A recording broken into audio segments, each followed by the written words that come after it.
Jace, thank you for coming in, Dude. man. Fucking amazing, bro. Hell yeah. Venice? You guys are at the fucking bar right now? Yeah, we were at the Jameson bar on Main Street in Venice, I believe, and I'm a Jameson guy. That's my shit. Oh, my God. I threw up too many times to it. Everybody says that, but I didn't really drink when I was a kid, so I found Jameson late in life, and it's been a great experience for me. Yeah, So- I think if you find it later in life, it's different. You know, like you have people that get into Jack Daniels later, but like I grew up with Jack Daniels, you know? So like the stories I could tell you about, like I talked about this recently on a podcast. I used to drink so much Jack Daniels with my good friend Giovanni that we would go and party, fucking go all out. Let me see your cup.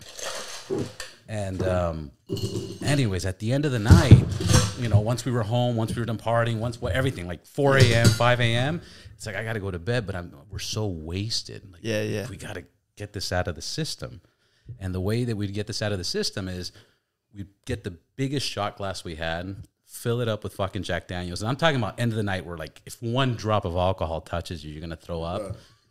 Fucking slam it and just throw it all out. But I figured it was better than, you know, sleep controlled burn by the city. Yeah, it's a demo job, dude. It was so much that it was like, dude, I'm so happy I didn't sleep with that. Like, how would I wake up? But then you're like 20 years old, 21. I mean, 21.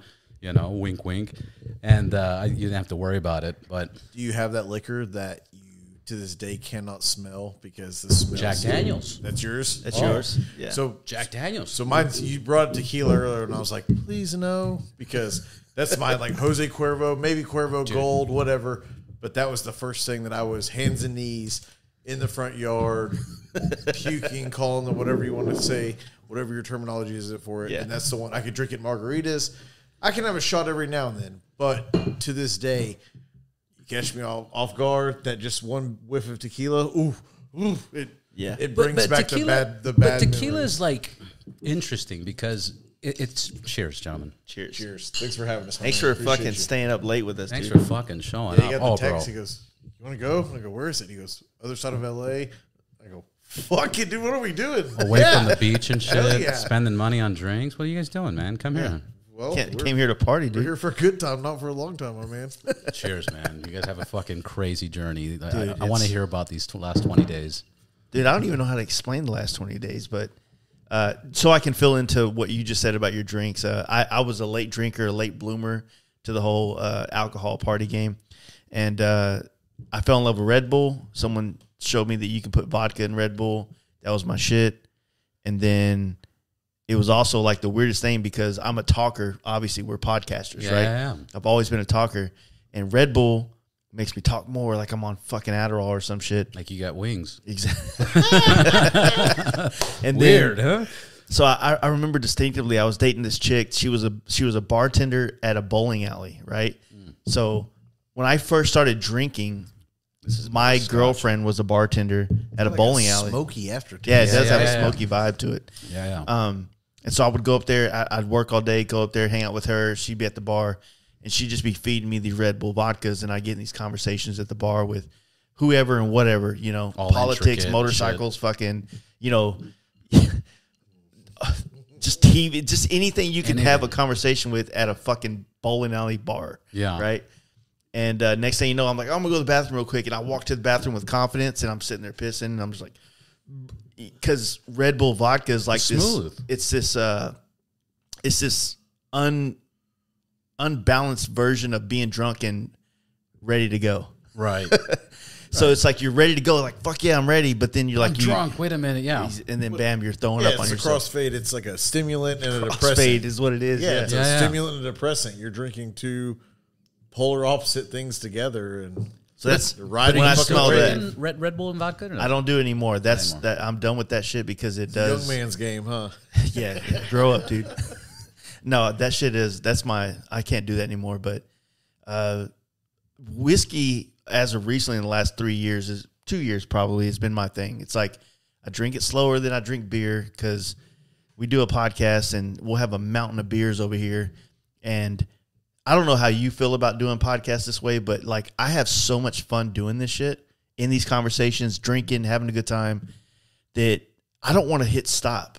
Yeah. You know what I mean? Yeah. Like, I'm like, dude, you having fun? I'm having fun. Let's keep going. Dude, fuck it. Crack that other 12-pack over there. Let's go. And then Let's next thing you know. change the SD card and fucking keep going. Exactly, dude. Yeah. And I love that shit, man. See, I love that. Yeah. I don't think I've peaked it at that point yet. I like, the last episode I did a few days ago. I haven't even published it yet, but we fucking demolished Moonshine. Who was one there on here?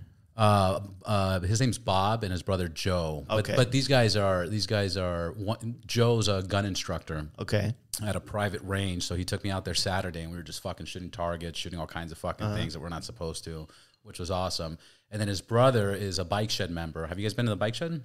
Not yet. No, okay. I heard about it though. Yeah, dope spot. Fucking, they just opened up. Really fucking cool. Really classy. Really badass. Great crowd. So that's where I met them, and he makes moonshine.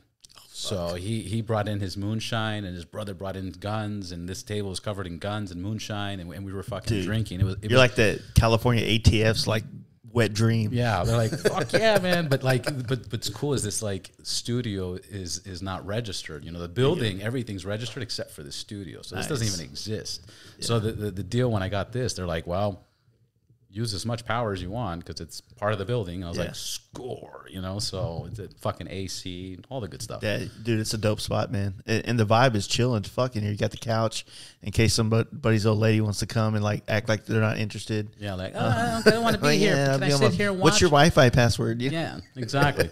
No, yeah, I just did that. I was doing everything on an iMac, and I just switched over to the MacBook. Okay. So now, which is weird because I had a MacBook and I wasn't interested in it, and then I upgraded it. And now I'm like, dude, this is great because I work on it at the bike shed. Now that I'm in here, you reverse this camera around. That couch kind of looks familiar. Yeah. I think I've seen the second half of this studio somewhere. Really? No. Yeah, it's on Pornhub. I was making a casting. It's a casting couch. Yeah, it's a casting couch. It's not. How bad do you want to be on the podcast? Yeah, exactly. Yeah. Do you really want to be on a podcast? All right, dude. I'm gonna go smoke weed by the bikes. I'll see you later. Let me know when you're done. Yeah. No, that's awesome. But like that was the only episode that I was really Like, there's been episodes where I drank, but like that one felt good. But my other ones, my boys that know me, they're like, Robert, you're fucking hilarious, dude. And some of your podcasts are very serious and very like professional. Like, smoke some weed, and I'm like, dude.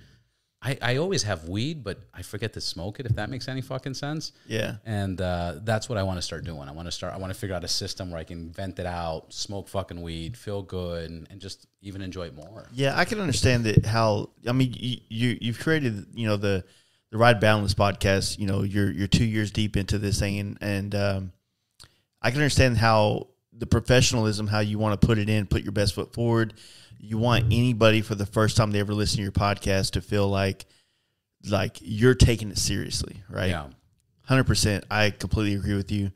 And I wouldn't go against it. I every once in a while, we get way too fucked up on our podcast sometimes. And you publish it. Unfortunately, yes. And there's a drawback to that because sometimes you will put shit out and you wake up with the biggest anxiety the next day. You know what I mean? Like, fuck. What did I say in those last 2.5 hours where I should have cut it off? Did I go too hard on women bikers? Did I, like jokingly, but unfortunately, like when you're on a podcast and we see each other's eyes and we're doing it live and it's a joke, but when they hear it, they don't know that, like, hey, that was a joke. I was trying to be funny. Yeah, there's no disclaimer. Yeah. And we're friends. I mean, most of the time we're friends doing it. So depending on the guest, sometimes the guests are immediate friends, but there's just this level of comfort where we're literally shooting the shit as if we were at our bike night in Deep Ellum and there was no camera around. A lot of times we're making the same jokes or as close to the same comments jokes as we can. That's the trust. That's the bond that people have. We don't want to seem like we're dirtbags. Like, that's part of it. I think that's why podcasts are so successful because they're authentic. 100%, and there's a few people that get offended, but fuck them. True, 100%. Like, that's probably the hardest part. Is that like I don't really want to like badmouth anyway, but I did a podcast with a guy who essentially didn't like me on this trip. I reached out to him, said, "Hey, man, you have a lot of issues with." I guess what I'm doing podcast wise, you're trying to do a podcast too. let's do a podcast. Let's talk about it. Let's figure out what the differences are. Let's hash it out. And let's find out where the issue lies. And if it's on me, then fuck, dude. Like, I'm not so full of myself that I can't say, yeah, dude, my bad. I fucked up. I misrepresented said thing, right? And he was also the same way. He was like, yeah, if I'm an asshole or if I come off like cunty or whatever, like I'll be the same. I'll fucking own up to my shit. Neither one of us had to own up to anything, but I think we came to a common ground as best as men can do, sorting out their differences on things. But, I'm a Texas guy. I'm a biker from Texas that represents a type of motorcycle that essentially came out of California. Yeah. And unfortunately, I mean, it sucks that sometimes I have a bigger representation of this said bike, this style of bike, when it's a California style. Yeah. But at the same time, like, I can't tell you how many times, I was in Venice drinking whiskey and someone said, hey, man, you want to come do a podcast? And I fucking said, yeah, let's go. You know what I mean? Yeah, like fucking zero fucks. Yeah. And how many times my wife we were going to go out, but somebody was rolling through Dallas and we decided to do a podcast. Or how many times, we just jumped on our bikes and rode across country. Like, everything that we do, myself and my friends, we don't have an official thing. We're not like a club or anything, but, with the Fast Life Garage, we just, all the homies, we're the Fast Life crew. You know what I'm saying? And I'm so forever grateful for all my friends to share my brand name with our journeys and their efforts to be a part of it. But that's beautiful, bro. It is. It means a lot to me. I don't know. Yeah, the word is beautiful. Mm-hmm. It's outstanding that you have support. You created something, people believe in it, and they're following it, and you guys are doing it together. This is fucking amazing. Yeah, you convince somebody to fucking ride with you 20 days unexpectedly. Like fucking drugged him, huh? Oh, dude, I've got dirt on him. I had the option to all of a sudden do it, and I was like, yeah, you basically can't tell me no because I'll fuck your life up. So it'll be over. No, it's but as far as like lending the name and stuff, like I feel like very confident speaking for the rest of our friends where, make no bones about it, his name and the things he's accomplished in the industry opens up doors and lets us experience things that we otherwise normally wouldn't have. But if the dude didn't have the podcast, if he didn't paint, if he was just another dickhead like us that we met at bike night, but otherwise his ideals and the things he is about are the same thing, we would be doing this trip. Yeah. We just, like I said, there wouldn't be documented. Yeah, it would be documented, but there might not be as many eyes on it. And like I said, we wouldn't get the sometimes the hospitality the love we get and the stuff that he's opened up. But fuck, man, it's not like a Jace and his cronies things. I mean, nobody busts his balls on the road more than us and our friends, and it truly is. That's how it should be. Thing, and it's 100%. That's how it should be. I'm on record for saying it many times on his podcast and just talking to me anywhere you know me, I won the lottery when I met this whole group, and honestly, everybody in our core circle feels the same way. Yeah. And that's dope. It's just the best. We're the 9, 10, 8 best whatever friends anyone could ever have sing the song over and over. Yeah. It is. We're just no, that's beautiful. Yeah. I'll be honest. Like that's something I want to create. I didn't even realize I wanted to create it before. It was like I appreciated the fact that I can ask somebody to turn off their phone, put on headphones, and get into like a deep conversation. Yeah. Like I really love that aspect of it. Now I'm like, wait a minute. There's a business here. There's a potential here. There's a group. There's a following. There, the person that I had on before wants to meet the other person that I had on before, and there's a network. There's a connection. How do I put this together? How do you balance all this out? I mean, you have how many episodes now? We're at 270. After this trip, once we dump all the podcasts that we've been getting on this trip, we'll probably be in 275, 280 ish. I believe. I haven't checked where we're at currently, but it's surreal, 100% surreal, because every 50 episodes I want to quit. Yeah. You know what I mean?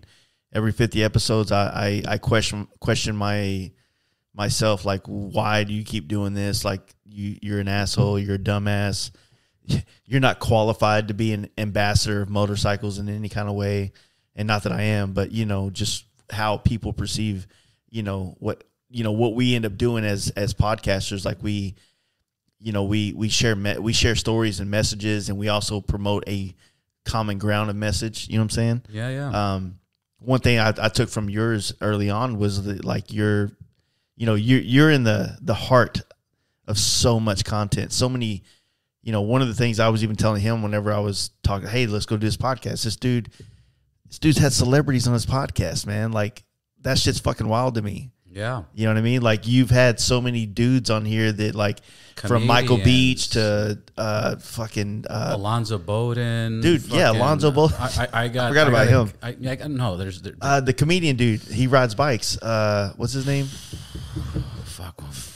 There's a bunch of them. But I got my good boy Dean Del Rey. He's Dean Del Rey. on. That's what I'm talking about. Yeah. I was like, dude, like Dean Del Rey. This, and I knew you knew him at the Comedy Store when we were here for free. Like 3 years ago. Dean and I used to work at Harley. We used to work at Harley together, and then I was going through a divorce, and then we started doing comedy. We were doing stand up. Oh shit! So we started together, and we went to the school first, then we did a couple shows. Then I did the Comedy Store, but then this divorce thing started becoming fucking really heavy, and I was really fighting to get my kid. You know, like he was with me till like the age of 7. He was with me 80% of the time because his mom was a TV news anchor. She's one of those fucking Colombian chicks with the Coca-Cola body. Okay, I get it. Yeah. So, but crazier than shit, you know. And it was just difficult. So I quit the comedy, and then fucking I was gonna start a podcast, and I didn't. And then 2.5 years ago, one of my buddies was like, bro, what happened to your podcast, dude? And I was like, no, I only did 3 episodes. He's like, let's record right now.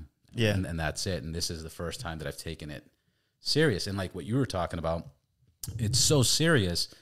This is the only thing that I will not make. I will cancel everything. I will drop everything. Yeah, I mean, you did it tonight. Yeah, my connection was bad. I just finished the hike and fucking got here.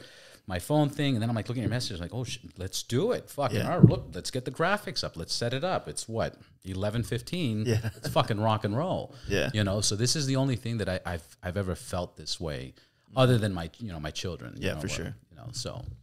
Well, I mean, for me, I'm approaching 5 years doing the podcast. Fucking wild. And you know, it makes money. It makes money. It doesn't cover my livelihood. Like I can't quit all my other things to just focus on podcasts. But this 29-day trip on the road basically is my first efforts of kind of going more full time with podcasting and wanting to get more into it because I really enjoy doing it. And it's one of those things that I feel like there's no cap to how much money it could produce, but there's also no cap to, you know, like the energy that I put into a podcast versus the energy that I have to put into paint. You know what I mean? Yeah. It's so different. What's easier? Podcasting's easier as far as like physically. Mentally, they can kind of be the same because, you know, if I'm having my buddies on and we're just going to drink beer and talk shit about said thing, yeah, that's an easy podcast. But you know, if somebody is coming to town, someone jumps in an airplane, comes to Dallas, comes to the studio, oh shit, like this is for real. Like now I need to be on point. I need to have the questions. I need to be very versed on this guest's life to be able to bring up things and be involved and make sure that I can produce the best possible podcast with their story, with the time that they're giving me. That's where it's hard. That's where it's hard. There's a lot of anxiety, a lot of stress. You know, just want to make sure that they felt like their story was told the correct way. Ultimately, it is their story and they're saying it. But as a podcast host, I know you can attest that there's an ownership to how the story gets said. You know what I mean? Yeah. And you know, if you rarely are going to get a guest in here that's just going to, all right, man. So how'd you get into motorcycles? And then bam, 30 minutes later, you're like, well, do you want to take a break? Yeah. No, you have to. It's a conversation. It's not, you know, a podcast is not as one-sided as an interview. You know what I mean? Yeah. So yeah, it's. I had a guest like that a few episodes ago, and this guy was the number one counterfeiter of the $100 bill of 1996. He was just on like 4 or 5 episodes ago, and and it's interesting because I was trying to get as much information about him before he came in. Everything that I saw online was an interview. Everything was interview. Yeah, my name is, Arthur J. Williams, I did this, everything, right? Yeah.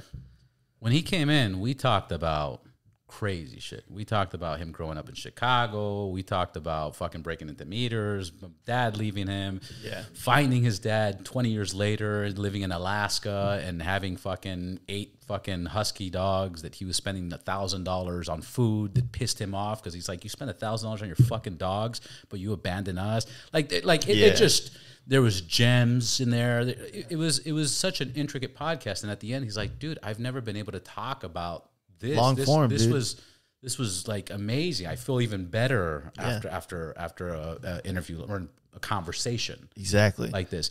And that was another dilemma that I had because Ride Boundless, like I've been riding 25 years. I've worked for the Harley shop, I've ridden everywhere, right? And I was like, but all my conversations are getting more intricate. And they're getting, I had a police detective and I had this and I had that. I don't want to limit myself just to motorcycles because all of a sudden I was going to get another celebrity on. She's the main host or the main, she's the lead on a show called Station 19. Mm-hmm. Not a big show, but like she's the main lead. Yeah. And she's like, but your podcast is all motorcycles. And I was like, no, it ain't. It's life is a ride. Yeah. So I was thinking about switching the name to Live Boundless. And I did that for 2-3 episodes, but then people were like, what's Live Boundless? And I was like, it's not Live Boundless, Trust me, I know what you're talking about. Anyway, so it's figuring out, it's discovering it, but I guess at the end, it doesn't even matter what you call it, man, as long as you're just consistent and people know what to expect, Well, I think, even what you just told us about the counterfeiter, I'm interested. That sounds interesting as fuck. His story was fucking amazing. That's almost like a Jordan Belfort. Yeah, like the Wolf of Wall Street. Yeah, that kind of shit. It was that kind of story. Yeah. And what was intricate is as he's talking, you can visualize it. And that was one of those episodes that I have certain friends that kind of like, they're kind of like standoffish. Like if I do something like that was okay, that was cool, whatever. Yeah.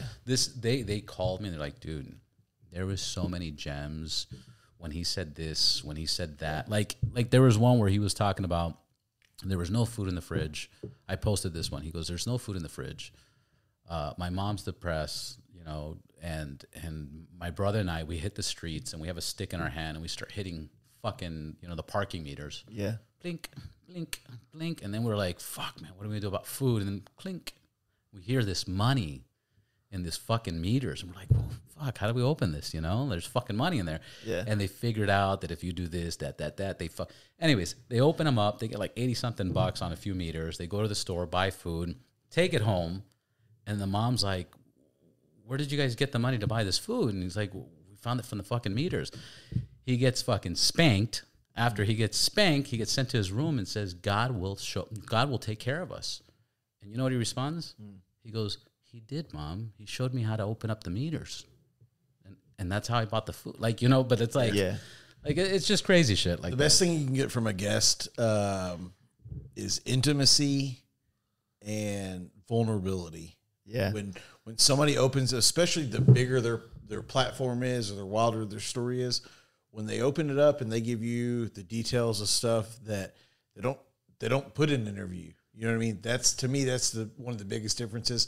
And that's when you make the biggest connections. And when in my opinion, when the audience makes the biggest connections with people, because everybody has those vulnerabilities and those times where you're not proud of, but to hear somebody else go through the same thing or something just like it. Yeah. To me, that's the shit that locks people in.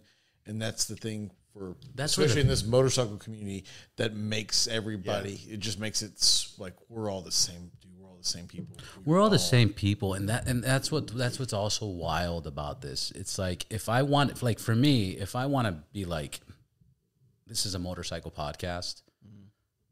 99% of the people that ride here, they all have a professional career. They're all a doctor or a surgeon or an actor or there's a whole nother side to them. It's like the bike thing is what we have in common, but there's fucking wild stories out there. They understand that passion for something greater than what they are. And well, if you think about it like this, like my early days of going to meet up with other bikers to go on a ride, right? Yeah. When I would show up to the local gas station where said ride was starting, you know, you're pulling up and, you know, at this time, this is 2004 for me, you know, I'm fucking broke as shit. You know, I got like $20 on me for the day to go on this ride, gas. I didn't drink, so that was calculating everything. Yeah. But, you know, I'm pulling up and I'm parking next to a doctor, a couple business owners, a couple people that are way better off in life than I am financially and career-wise. And that's never really discussed. You know what I mean? It's never really a part of the situation. So, you know, you pull up, you're just kind of accepted into this world of motorcycling because you showed up on the thing that makes it, right? And I guess to bring that into the point of what you're talking about with doing a show is that motorcycling is a part of all of us as people, but I don't think it defines most of us as people. Yeah. You know what I mean? And so there's so many other things in our life that might curate who we are as people, other hobbies, other interests, family, careers, things like that. Maybe the motorcycle for some people, not necessarily for me, and I'm not saying it's good or bad. I'm a biker, and that's my industry. I work in the industry of motorcycling. I ride it, blah, blah, blah. Yeah, but you have a career in it. Yeah. Like but somebody that has a career, someone that's a principal at a high school, but also is a motorcyclist, right? Right. They're going to be interested in a lot of different things, but you're a podcast that can give them the motorcycle flavor. They can sprinkle the motorcycle salt and pepper on. Yeah, they can. As you're saying that, what I'm thinking about is like, okay, a principal. A principal's a fucking principal. And I'm sure he's proud of being a principal. But he wants to sprinkle that he's a fucking biker. So he's going to come in here. He's going to be like, yeah, I'm a principal at this university and blah, blah, blah, at this school. And then I teach this and the kids and blah, blah, blah, blah, blah, blah, blah. But I ride a fucking Harley Davidson. And that Sunday's mine. And my wife can't tell me shit. And and she better not, because I'll fuck the library. I'll fuck the librarian. God damn it. No. Fuck it. I'll fuck the library too. You know. Yeah. Yeah. So that's the flavor, and that's why I didn't want to focus so much. Like I'll use me as an example. You know, I've been riding almost 25 years. I do a shitload of mileage locally. Like the BMW is 2 years old. I'm almost at 20,000 miles. I haven't traveled anywhere with the BMW. That's just fucking traffic. That's cutting lanes, splitting lanes. Which you guys know, splitting lanes is fucking wild over here. You know, it's an amazing opportunity, though. It's so good, right? Yeah, so good.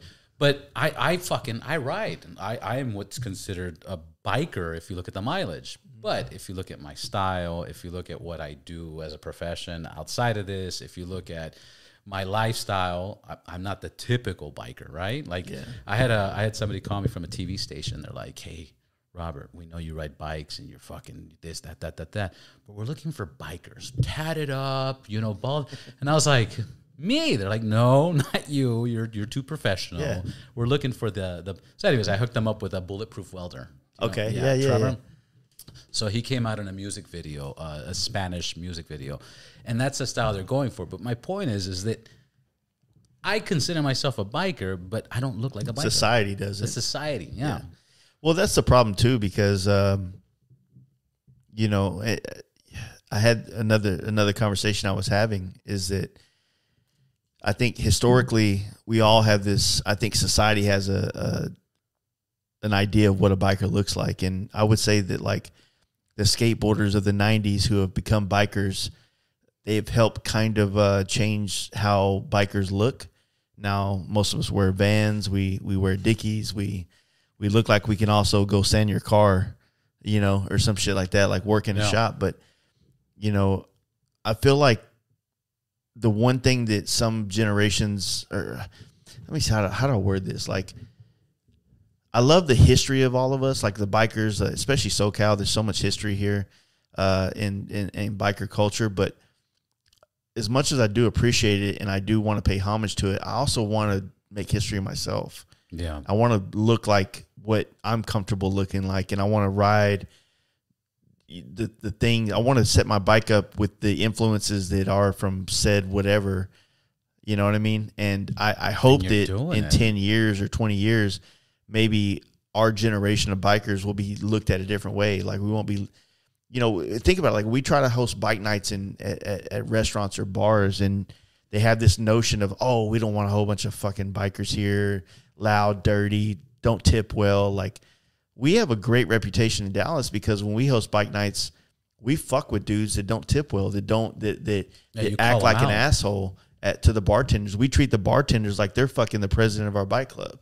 You know what I mean? So that's dope. It's just a difference of like, you know, my generation of bikers, we didn't have to deal with what the people of the 60s and 70s had to deal with when bikers were, if you rode a bike, period, outlaw 1% or not, you were outlawed by society, right? Yeah. We don't have that. It's not our world. So why the fuck are we going to live our lives like that? You know what I mean? It's interesting because, you know, Dean fucking, there was a time like 20 plus years where he didn't even own a car. Yeah. Like he was just fucking biker. And we rode Sturgis and Street Vibrations, and we would go to all the fucking events. But, you know, he had an accident and he kind of fucked up his back, and he's old, bro. Dean looks amazing, but he's almost 60. Yeah. Okay. Yeah. That's number one.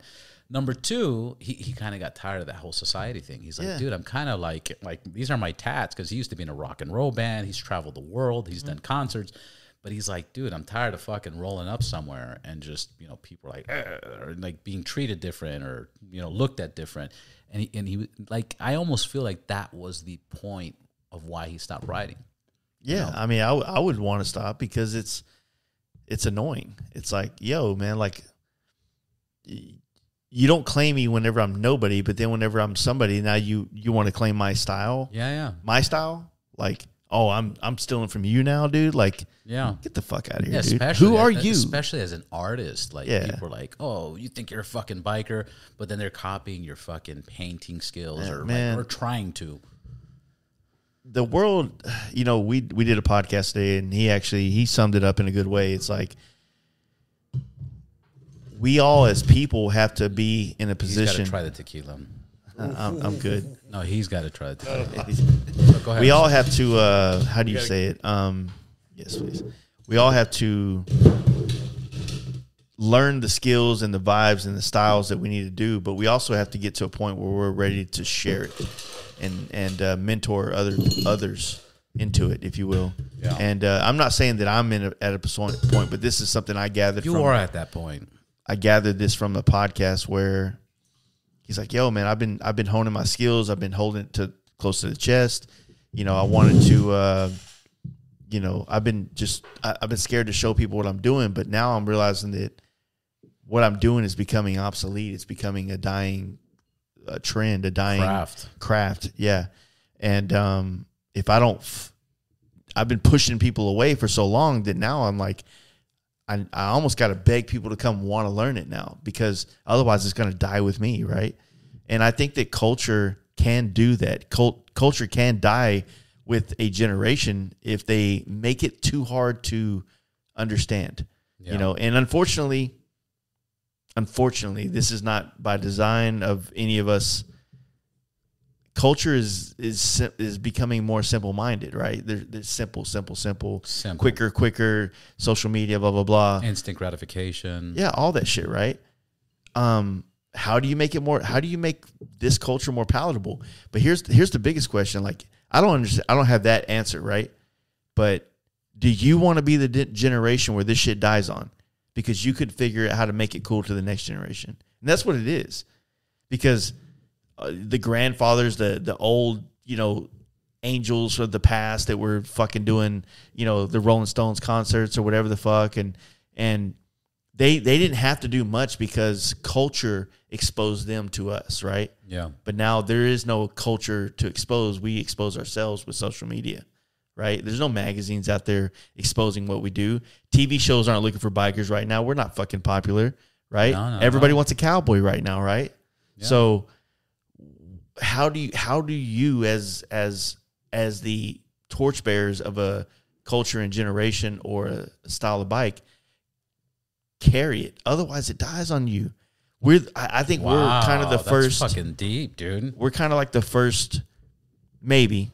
We're kind of one of the first generations where not only do we have to figure out how to promote ourselves, but we have to promote the lifestyle and the world of motorcycling that we were given. Yeah. Right? You know, there's this.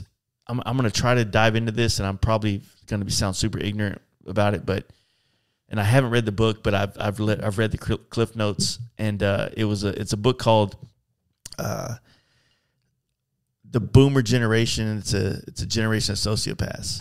They were given the best America, and they won't let it go, and they won't pass it on. And even to this day, the boomers are still running the world, right? They didn't have to work for the world that they were given by the World War II generation. The greatest generation. Yeah, the last generation to go really fight the true American version. Exactly. And like I said, I'm not versed enough to really dive into that. I don't know why I fucking brought it up, but but you made the point. It was one of the greatest generations. It is. I was at the gym earlier, and this was a conversation that we were talking about. Like, what's America now? Like, what is it? Like, who's going to fight for it? You know, there's a lot of people that are not going to fight for it. They're going to demand we fight for it, but they're not going to fight for it. The only way, even somebody I just had on the podcast recently, they were, a Navy pilot for 20 plus years. Papa Juan, baby. That's right. But he's not going to encourage his kids to join the military because it's. Well, Top Gun just came back out again. Recruitment's going up. So, I'm going to see if they'll take a 40-year-old. SOA for the diners, baby. But because of social media, people are realizing that, you're not. It's not America you're representing. It's all these corporations. Yeah. It's all this. It's a business that you're protecting, and that's what. See, that's the thing. Russia has Russian people. Yeah. Russian people have Mother Russia, right? Yeah. China has Chinese people. They control the media. They can tell you. They let you. They essentially tell you what to think. And I'm not shitting on them. I'm just saying they can curate. Over here, we have such a right, and you're able to go as fringe as you want to be. 100%. But the thing is they bleed Russia. Yeah, China, they bleed. China. We could use with a lot more of what they're serving over there. Trust me. Absolutely. No. I love being land of the home and the free of the brave, all that shit. But the problem is the home cooking. When you have only country music sing about America shit, we need a little bit more. We need some more rock. Like we need some more of that like Danger Zone. Garth Brooks, man. We've got plenty of that. They need to play Kid Rock every fucking morning. That's right. And make kids go back to saluting the flag. What they need to do. Yeah, the national anthem. The simple fact. When you go to fucking elementary school, they need to start the fucking Pledge of Allegiance with Cowboy. No. Jimi Hendrix. Hendrix playing the fucking national anthem, Woodstock. And everybody cannot sit down until they shed a tear. And the kids that roll their eyes or act like they're bored, put them in detention. Get bullied. Yeah, they just get beat up right there. Yeah. Teacher turns a blind eye. Hey, here's the soap in the sock. Fuck that kid up till he loves America. Yeah, dude. But that's what it should be. That's what it was. What I'm saying is it should be what it was. But right now, like, what's going on here, man? I there's a guy that I follow. The guy's dope. Hopefully I'll get him on the podcast. His name's Andrew Tate. Mm-hmm. This guy's gnarly, all right? He's like, I don't know what the fuck's going on in America. He lives in Romania. Yeah. He's like, I don't know what the fuck's going on in America. America's the weirdest fucking place I've ever been. Like, especially California. Yeah. Like, you go to Santa Monica. He was talking about that he went to Santa Monica and there was a woman fucking drugged out and homeless, and she lifted up her shirt and her fucking saggy tits are fucking sagging, and she's screaming and yelling at somebody that's not there, and that's the norm. And that is the norm. Like, if you go to San Francisco, it's even crazier.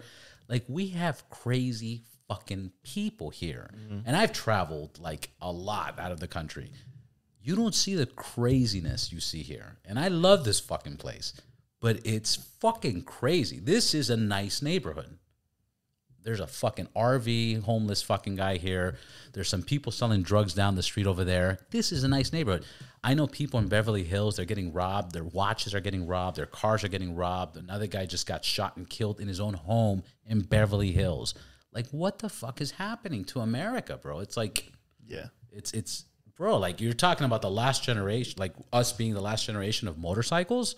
What about being the last generation of fucking America? Well, yeah, well, I mean, fuck your local laws. Buy guns. Keep guns. Use guns. It's because bad guys will always have them. Dude, look, I don't want to go too deep into this. I'd rather ask for permission, or I'd rather ask right for, now. Yeah. How far are you from that? That's about 300 or 400 miles from us. No, about 300 miles from us. But it was, dude. I'll be honest with you. I'll speak on that. I remember I was still in Texas when it took place, and every time, you know, I got the news, you know, the headline, Apple or notification. Yeah, notification popped up. It was like, usually, you know, I ain't gonna lie, I'm sorry, I'll get like a headline, oh fuck, New York shooting, Buffalo, fuck, that sucks. But when I saw the kids, I was like, God damn, and it immediately like hit me heavy as fuck. I was like, fuck, man, like, I felt sad. I started thinking about my kids. I started thinking about just the position of being a parent, and you know, potentially, you know, what that must feel like to be, you know, begging or at this moment. I didn't know the details, but just the concept of like being at work and all of a sudden finding out there's school. Oh, I live there. What the fuck? Oh, that's my kid's there. Like, talk about playing the fucking lotto right quick. You know what I'm saying? And I hate to use that analogy, but, you know, you're hoping you don't fucking hit red that day, right? Yeah. You know what I'm saying? And it's it got me a little choked up. I was pretty sad about it, but I'm not knowledgeable enough about that world. I'm not knowledgeable enough about everything involved. That's such a podcaster thing to say too. To blah blah blah blah blah. I'm not that knowledgeable. I did the same thing with. No, you have to. But I don't want to. I don't want to be the one to make posts about it. I don't want to be the one to go. No, like, I'm not going to blurt post my opinions. I'm not going to post about it, and I'm not going to. I'm sad. That's all I want to do. I'm fucking sad. I'm terrified. Yeah. I'm terrified. Yesterday, when I read the latest article, that shit broke my heart. Yesterday was the article that broke my heart about the shooting, and it was the cops showed up 11 to 15 minutes after he showed up, and they were on standby. Yeah. They were listening to gunshots. 20 minutes later, more cops show up, and they have one shield up, and they have one rifle up. They stood by and continued listening to the fucking shootings. And then almost an hour later, they had 3 shields and multiple rifles. That's when they came in. What the fuck, man? Yeah. Where does that happen anywhere in the world? That's the one thing that makes me really the saddest thing about it being in my, because the shooting could happen anywhere. Mm-hmm. I'm really I'm disappointed in my state that it took that long for law enforcement to do what they do, and so many agencies. Heard, God, God bless the Border Patrol guy that went in there, and and who fucking knows what you've seen, what's a meme, what's true, what's not. But the guy that rushed in, and apparently he took a bullet graze to the head. It showed his hat. Just I don't know. What is? I mean, like, salute to that guy. Well, that's why I'm saying to me, I heard a bunch of stuff, but until yesterday's article where they were like, okay, we pulled up the cameras. Yeah. The guy came in through the back door at this time. There was 3 cops on the floor within fucking 11 to 15 minutes. Once you start seeing the actual facts, that's when it got uncomfortable. Like, I was like, let me fucking cosplay, dude. Let me ruffle some feathers. It was funny because Jade made a funny comment. We went to the drum circle at the in Venice. My wife's aunt is a Veniceite. She's been there since '74, and so we showed up Sunday night. And she's like, "Hey, we're all going to the drum circle out on Venice Beach," and we're like, "All right, let's go." And we get out there, and it's cool. I can see the energy, right? But at some point in time, Jaden goes, and we're joking, right? We're not being serious. He goes, "This is not John Wayne's California, right?" Yeah. And I fucking loved it. I was like, "Yeah, you're right." And I'm gonna take it a step further. this ain't fucking Clint Eastwood's California, right? This isn't a world where heroes are defined by values and morals. They're created, you know, and don't get me wrong, I'm a huge comic book fan, but heroes now look fake. They're sci-fi. Yeah. They're not regular people that do things or have some kind of moral code to do something. And moral codes these days look more outlawed than anything, right? So like, could you have a Dirty Harry now? Could you have a fucking, you know, any of that shit? Like, it's not accepted. It's not respected. It's not respected. And so, and that is the other side of it. The other side of it is like, who the fuck wants to be a cop now? Like, yeah. So did you read the Chicago thing? Mm-mm. Oh, they just released an article today, starting today, just because this is going to be later, June 21st, for another 15, 20 minutes. Just starting today in Chicago, if a police officer says, "Hey, come here," if you start running, by law, they just passed the law, the cop can't chase you anymore. Hell yeah! What? Yeah. Let's go do some dirt in fucking Chicago, fuck, dude. They can't chase you because of the 21-year-old shooting they had and the 13-year-old shooting. They were like, these were people they were trying to stop. They didn't stop. They had to run after them, and then it turned into a bigger conflict, and they shot them. So they made a law. Yeah. They can't chase them. How the fuck does that make sense? You know what I really think it is?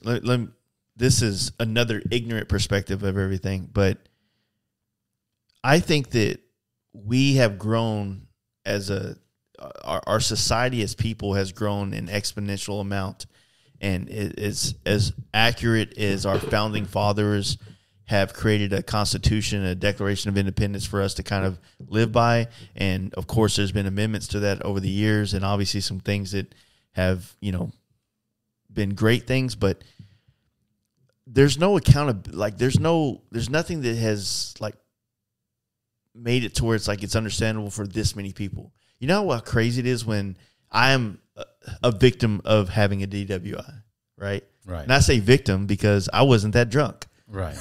None of us. And I could have made it home if he didn't pull me over. Absolutely. You know? Like we've done it thousands of times. Yeah. And it sucks that everybody I know that was born 10 years before me, you know, they were a product of, we used to go out and drink and you know, the cop would pull us over, we were drunk, and they would escort us home.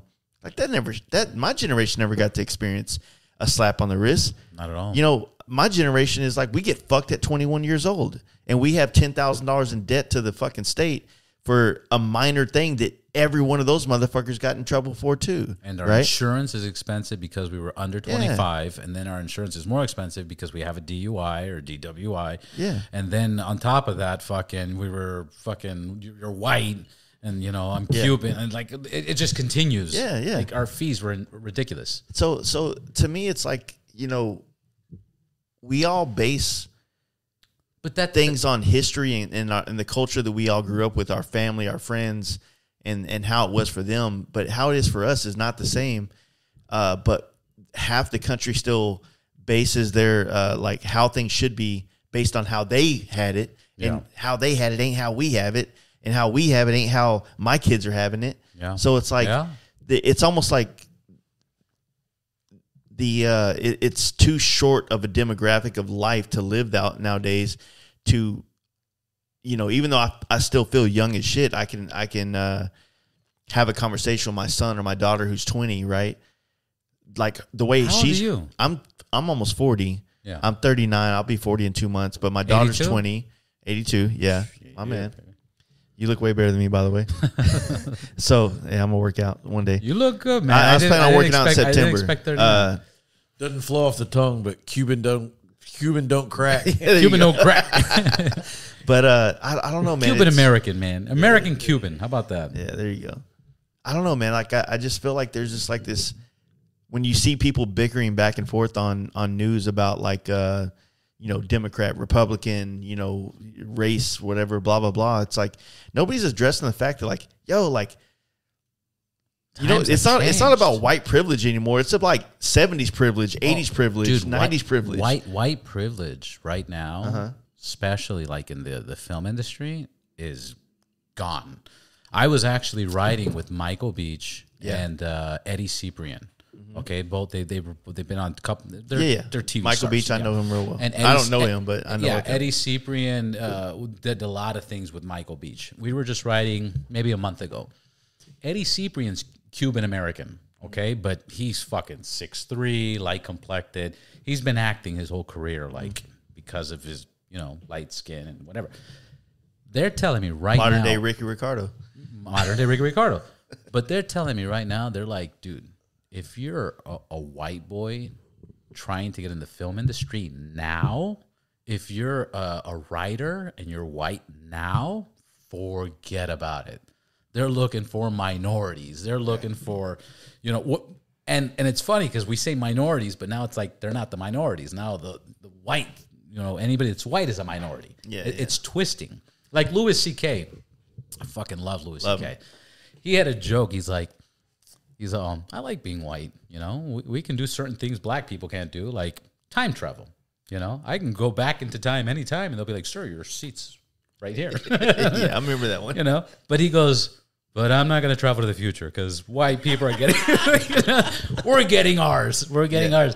And he says this, but it's crazy because and again, there's two sides to the whole thing, right? Because now it's like, okay, a white person, it's more difficult to get into film today. Yeah.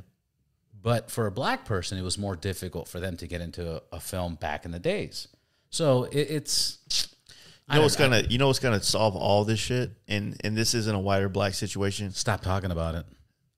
At the end of the day, that is gonna solve it. But at the end of the day, money rules all. And unless said demographic of people can come in and make things great, make things entertaining, make things sell. Make things great, huh? People are not gonna. Well, no, people are not gonna buy based on like, how long has recycling been a thing? Like, I don't fucking do it. I should, but I know it'll make the world better. I'm not gonna pick my entertainment based on, it's not as good as it could be if white people were doing it. Bottom line is it good or not? Right? Yeah. Is this a good movie? Is it not? I love Marvel movies. That's been a bonding experience for me and my son.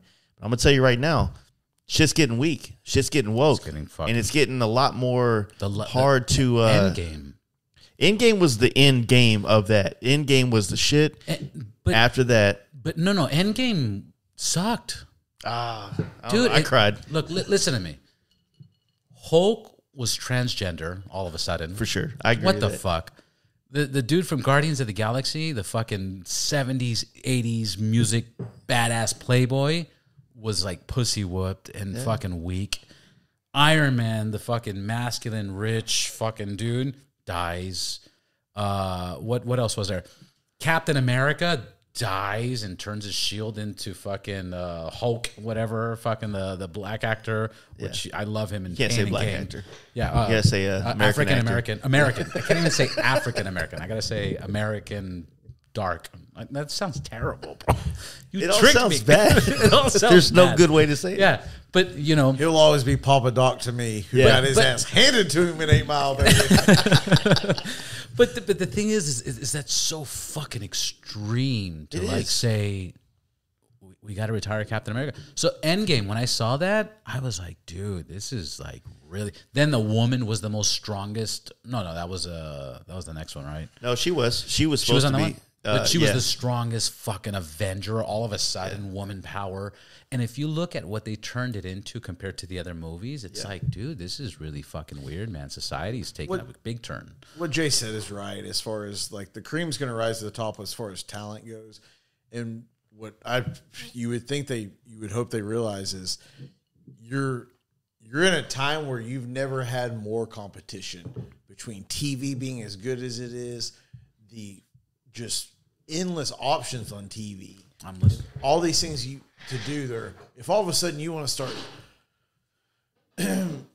watering down your product for the cause of, finger quotes, diversity and doing that, well, all of a sudden if the product sucks, I don't have to watch it. I have podcasts, I have video games YouTube. I can play, I have all this YouTube, I have all these other things where if all of a sudden your quality just drops because you want to play woke, I don't have to watch it. This is not the early 90s where I'm locked into 8 channels or whatever, or if you splurge for cable, I don't need you. So do what you got to do. I applaud for trying to get everybody a piece of the pie, but do it at your own peril. Like I said, I love the Halo series, but Halo was up in front of total, I forget the fucking term.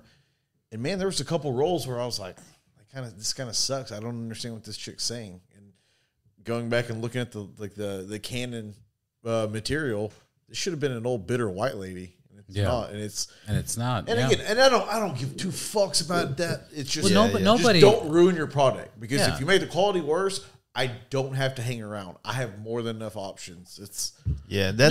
Morgan Freeman had an interview, and I'm sure you guys seen it, but everybody saw it. But they were like, how do you feel about Black History Month? And he goes, I don't think we should have a Black History Month. And he goes, well, how are we going to stop racism? He's like, stop talking about it.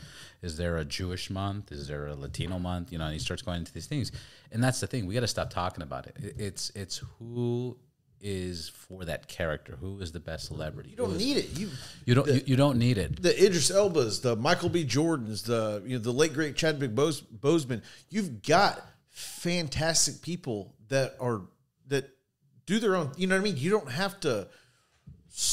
Let's pull certain roles for certain. No, let the cream rise to the crop, because I feel like, and maybe I'm naive, but I feel like talent wise, it's as even as it's ever been. Everybody has a shot. And drink that. This is a whiskey base. There's black actors that I like better than certain. You know what I mean? It's just I don't know. I don't even think about it like that. It's just anything that fucking Denzel's in, I'm fucking in. Except for this recent one, which was Macbeth. I tried to watch it. I was like, I'm fucking the 10th, or whatever. The Macbeth. It was like this thing on Apple, and it was just this This is definitely more flavorful. This is moonshine. It's whiskey base. So. Fucking. Scott. Syrupy. What is it? It tastes like some fucking like waffles. It's American as waffle pie. Apple pie. Apple pie. It does. Yeah, that is apple pie. Yeah. Yeah, I agree. This is what Bob made. This is his apple pie. The thing is, like, I don't know how we got on this topic, but what I would say is that I have my kids are mixed. They're mixed with black, and I grew up in a very diverse city. With I played basketball. Most of my culture growing up was more black than it was even white. I'm white. I was taken in by a black family. My first my daughter's mom, my firstborn. Her parents took me in when my dad went to jail when I was 17, and they took me in. I lived with them. I still finished high school. They took care of me. Still love them to death for that. Their daughter's a piece of shit, but they're good. Yeah. I get that. No, she's cool too. I got her step brothers and sisters, but I can't stand, so I get it. In the 90s when I was growing up, I grew up in very diverse neighborhoods, and racism didn't feel like a thing. And even when like Obama got fucking elected, that it felt like it was like, okay, yeah, we're done with that shit. And then social media is what recreated racism. It gave people an anonymous place to say stupid shit that they may or may not believe. Yeah. I don't even think when half people started saying shit they would do or leading into things, they really believed it. I just felt like they could get away with it, and the wow factor was more important. And don't get me wrong, but it's so ridiculous right now. Like there's that one girl that's like a white girl from I don't know where, and she identifies as a Filipino fucking something. Yeah, I don't even. Just the term identifies as. When you say so whatever. What they do at the bar? Just say identifies as. I'm out. I'm checking out. I'm 100%. How did that guy? We were listening to that band at the bar just now. We were in Venice, and he said, "All the sexy ladies out there." What did he say? It was because this is for all the sexy bitches out there, regardless of your pronouns. I was like, he just did it. He force filled it. He insulated himself. Genius. Yeah, fuck y'all bitches, all y'all. There's two sayings. One, everybody's heard. Joe Rogan talked about it, and he says, hard times create hard men. Yeah. Hard men create easy times. Easy times create easy men or easy times, and that's where we're at. Yeah, okay? yeah. That's number one. That's something based off the conversation, but just to like, because there's no way of figuring it out. Yeah, for sure. And we're not qualified to figure exactly. We're not qualified. And then one of my other favorite sayings is the older you get, the better you were. Mm-hmm. You know, and that's that. You know, back in my day, you know, I used to fucking walk 10 miles to school and I'd carry my friends and come back and, you know, like. You know what's crazy? Crazy you say that. I feel like our generation, we don't really have that mentality, because I feel like we never think about our best days as behind us. We always think about our best days are in front of us. We fall in. I still think I'm gonna get a 6-pack before I die. Bro, you could. Maybe. You totally fucking could. You could be one of those 50-year-old men. I'm hoping science. Dude, I swear to you, I started working out like 5-6 years ago. Yeah. Tops. And I swear to you, within the last 24 months is the first time I've taken this shit serious.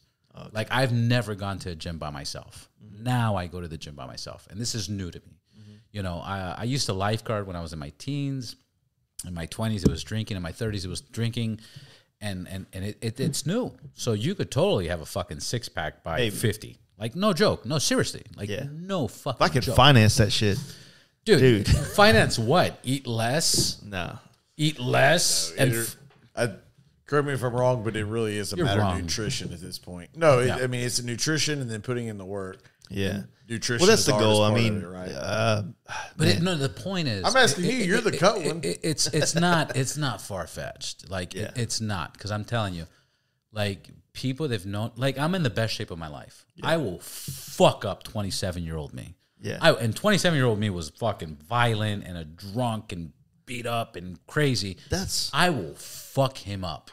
Like he has no chance. That's why I think that our generation doesn't look at us, our past selves, as better. I think that we're more... No, we're better now. Exactly. I think we're more... like a fucking fine wine. Conditioned to like look at our past as the stepping stones to who we're going to become.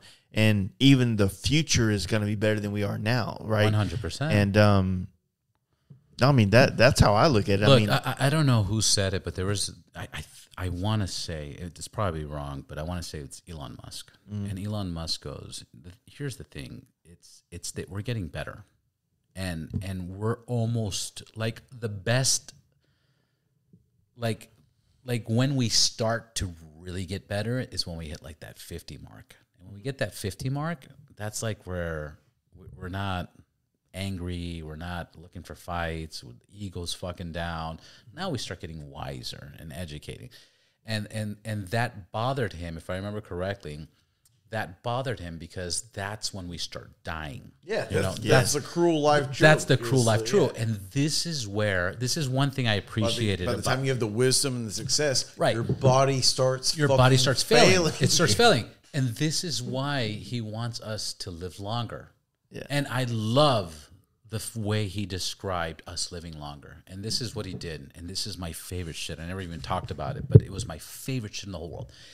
He said, he goes, look, because everybody talks about a fountain of youth. Like, we need a fountain of youth. We need a fountain of youth. But that's so fucking far-fetched, right? A fountain of youth that you get in and you keep your youth. That sounds terrible. An entitlement, too. It's an entitlement, right? Yeah, so the fat cunt that parks in the handicap spot at Walmart as she's going with her 48 ounce of fucking Pepsi as she's walking in with... Right, her fucking Pepsi, Coca-Cola, or Twinkies. Fuck her and a Coca-Cola and her fucking Twinkies. The fuck out of here. But the way he described it was, look, we all have a disease that we all share. Mm-hmm. That disease is aging. Okay? Mm-hmm. Aging is a disease. This is how he described it. So if we can find a medicine, or if we can find something that stops the aging, like stops the AIDS or stops the cancer. So now he described it like a medical term, then we can live. That would be the fountain of youth. Yeah. And that's where I was like, dude, that makes sense. Because go ahead. There would still have to be the aspect of taking care of yourself as far as health and things like that. Of course. But, you know, some of those fucking, those get you out of, you know, those things that'll fuck you up before you're supposed to go, cancer, AIDS. Obviously, I think we figured out. We figured out. Yeah, AIDS is, we're pretty good. Magic figured it out for us. Yeah. But I mean, even like heart disease and ALS for some people and things like cancer. That. Yeah. There's so many other things, but my whole brand, the fast life. It sounds like some shit where you should be like saying it, where you have like gold and diamonds on your shit and a fucking piece and chain, right?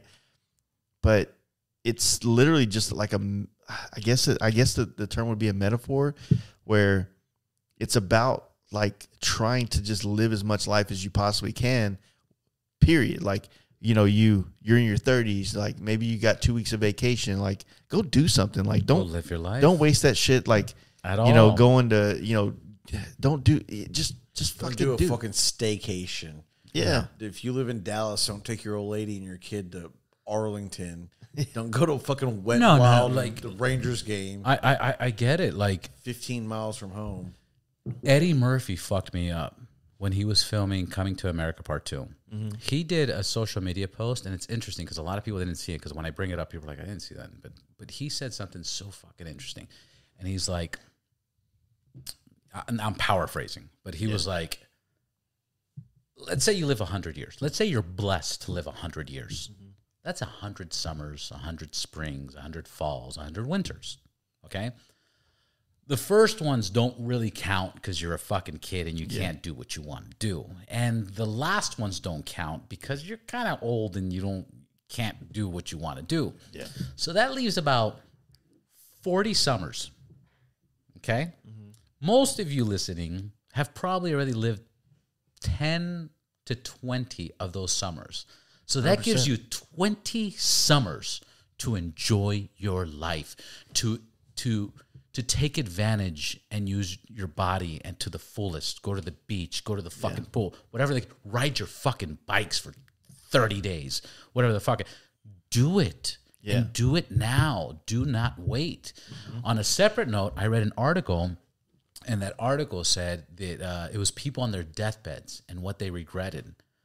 Number one was not telling the people around them they love them. That was number one. They didn't say it enough. I love you, I love you, I love you. Number two was they didn't quit their job on time. 20, 30, 40 years went by and they didn't quit their fucking job. And that was their biggest regret as they're laying in their deathbed. So what Jace is trying to say is enjoy your fucking life. Yeah. Enjoy your fucking life. And we don't do that. We think we're locked in on like on a matrix level and we're not exploring. I grew up in a lot of like very strange situations with my wild ass mother and her choices of boyfriends growing up. But my idea of bikers growing up were always these like unapproachable looking guys, beards, some bike I couldn't even tell you what it looked like today, but I'm sure it was something rad that I'd fucking pay a lot of money for now. And they never had much, but they always had something. You know what I mean? They always, at the end of the day, if you're going to measure your life with like, your house, your family, things like that, like those are all fucking great things. And if you have it, cool, but as a consolation prize, as a consolation prize for like, let's just say that you fucking go all out selfish. And I'm team selfish over here. So don't get me wrong. Having a bike and being an old beard, still riding your bike, and probably finger banging some chick in a Missoula, Montana, in the summer. Yeah, pretty fucking cool life still. That sounds fucking awesome. That sounds fucking awesome. There's probably a couple days it's gonna suck, but there's another town, there's another hoe. Well, we talked about it earlier, and just the whole society's, the way the world looks at quote unquote bikers. And unfortunately, I think it's they either look at us as the Del Fuegos, or if you're a little bit younger, they look at you as you're a Sons of Anarchy super fan kind of thing.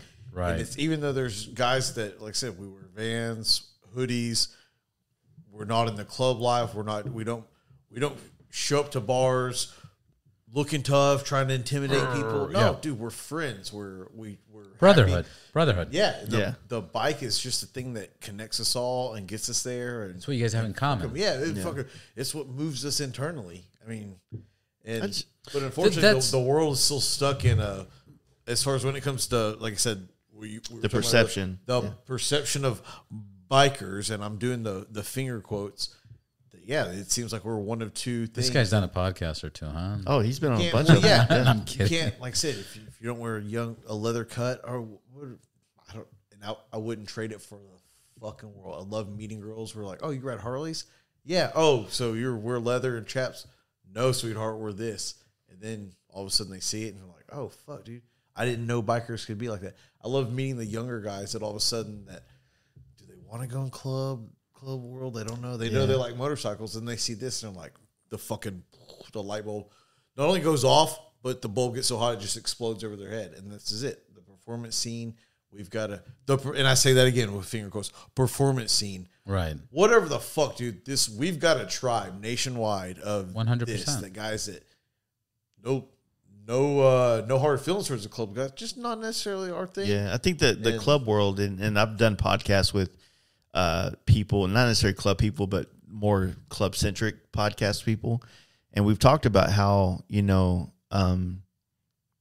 clubs, like they're still going to always, especially here in SoCal, like the rest of the country is kind of a hard bargain, but here in SoCal, like it's so ingrained in the motorcycle history community that a club is always an option for a lot of people here. And to be honest with you, that club or those clubs here are going to be more like you're joining more of a heritage or whatnot. But if anything, I think most of our generation now is like, man, like we want to fucking have a little bit of our own ownership. Like cool. I'm glad you started your club in the 40s, and it's amazing. It's keeping going, but it has nothing to do with me. It has nothing to do with my lifestyle. Nothing to do with what I want out of motorcycles. And you guys got beefs over shit that has nothing to do with me, and I don't care to fucking inherit your problems because I want to ride bikes.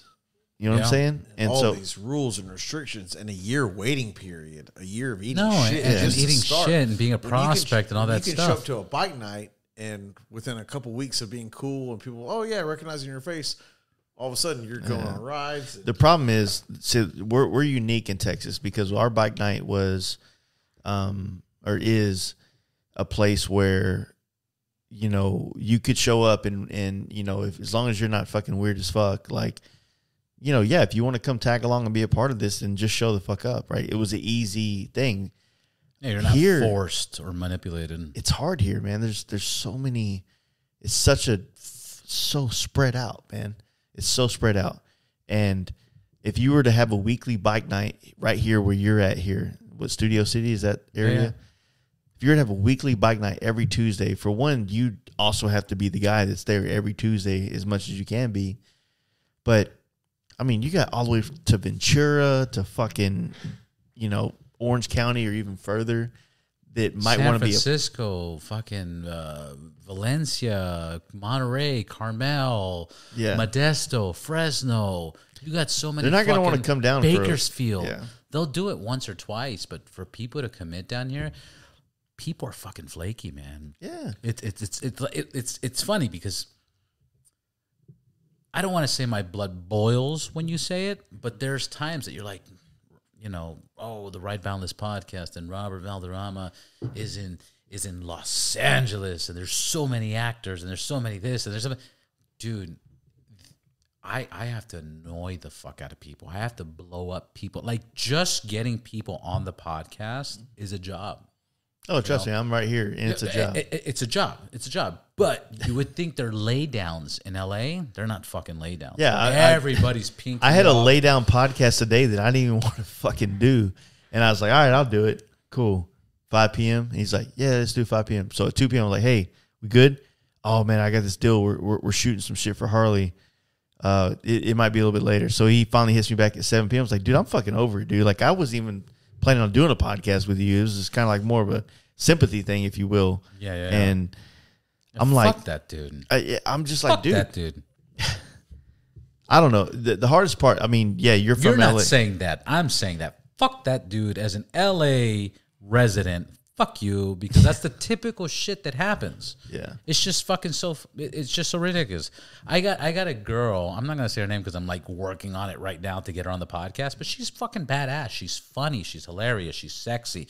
Street bike stunts, does this, does that. But dude, it's been like 3 months, and it's like, yeah, Friday. This is the capital of yeah. Oh yeah. Oh, tonight? Yeah. And even to the last minute, like, are you coming? Yes.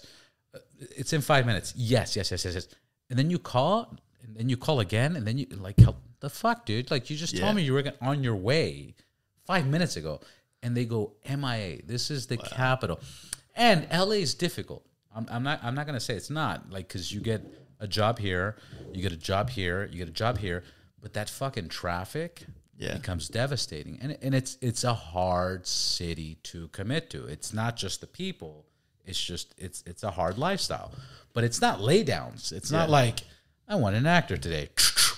Hey, let's grab. It ain't that. Yeah, it ain't that. You know, people ain't committed like that.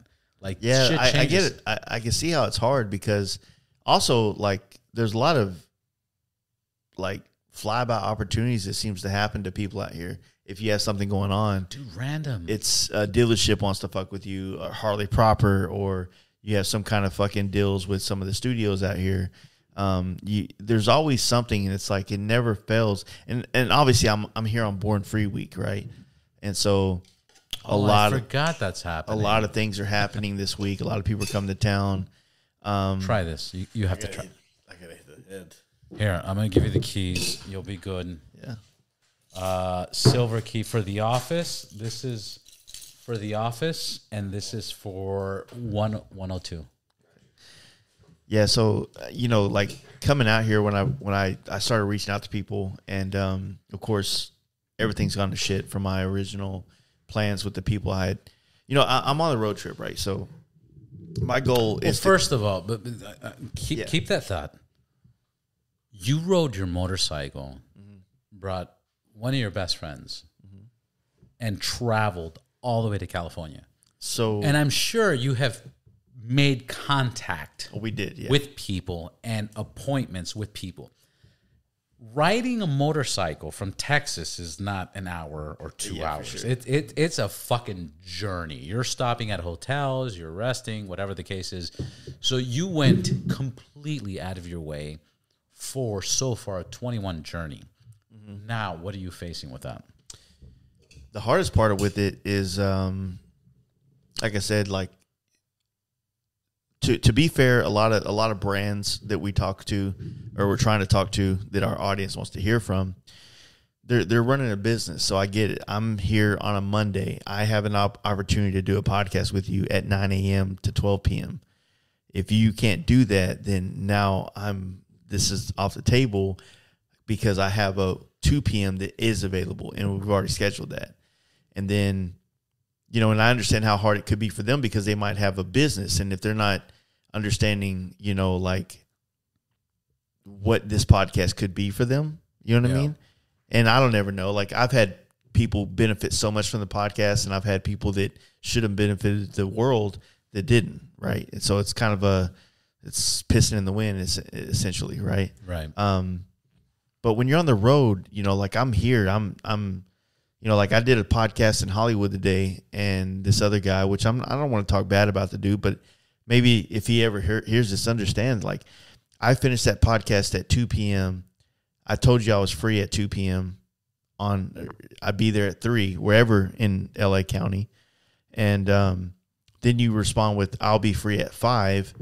And I'm just like, I'm not going to fucking just twirl my thumbs and shove them up my ass for the next 3 hours sitting at a fucking hot dog stand till you're free.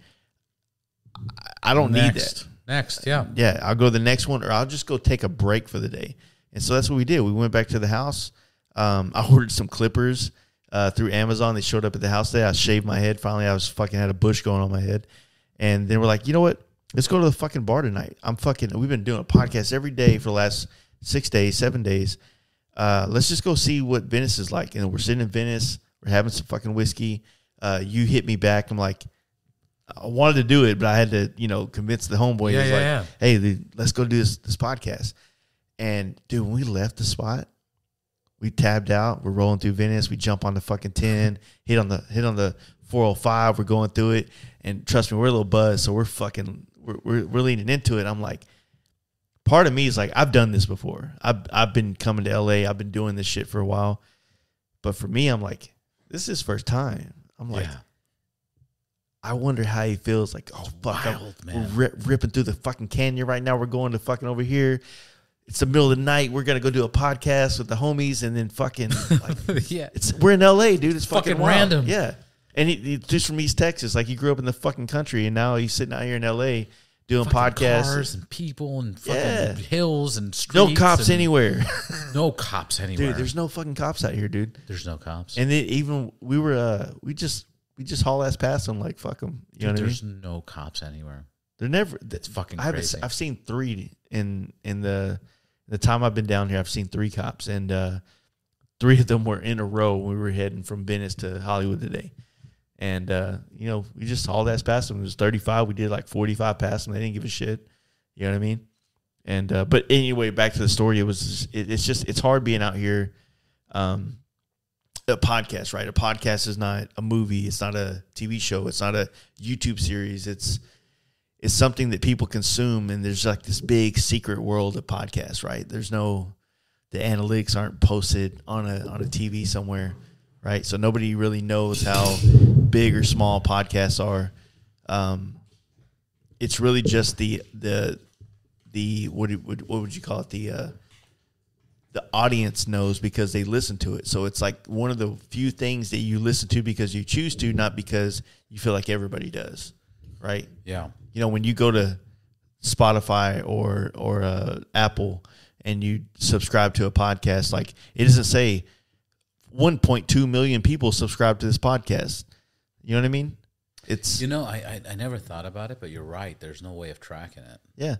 Not for us, we can track it with our analytics, but we can't see that. But I've never looked at it at the other aspect or the other point of view, like what's happening, how many. Like, you're right. It's not YouTube where you're like, fuck, dude. Oh, that podcast got 4,000 views, or 40,000 or whatever, And you started doing live streaming, right? Yeah, we started doing the live stream. And, how long ago? What episode? And what benefits did you see from it? So we finally, I bought the stuff to start doing video, and quick, I have a paint and body shop. Real quick.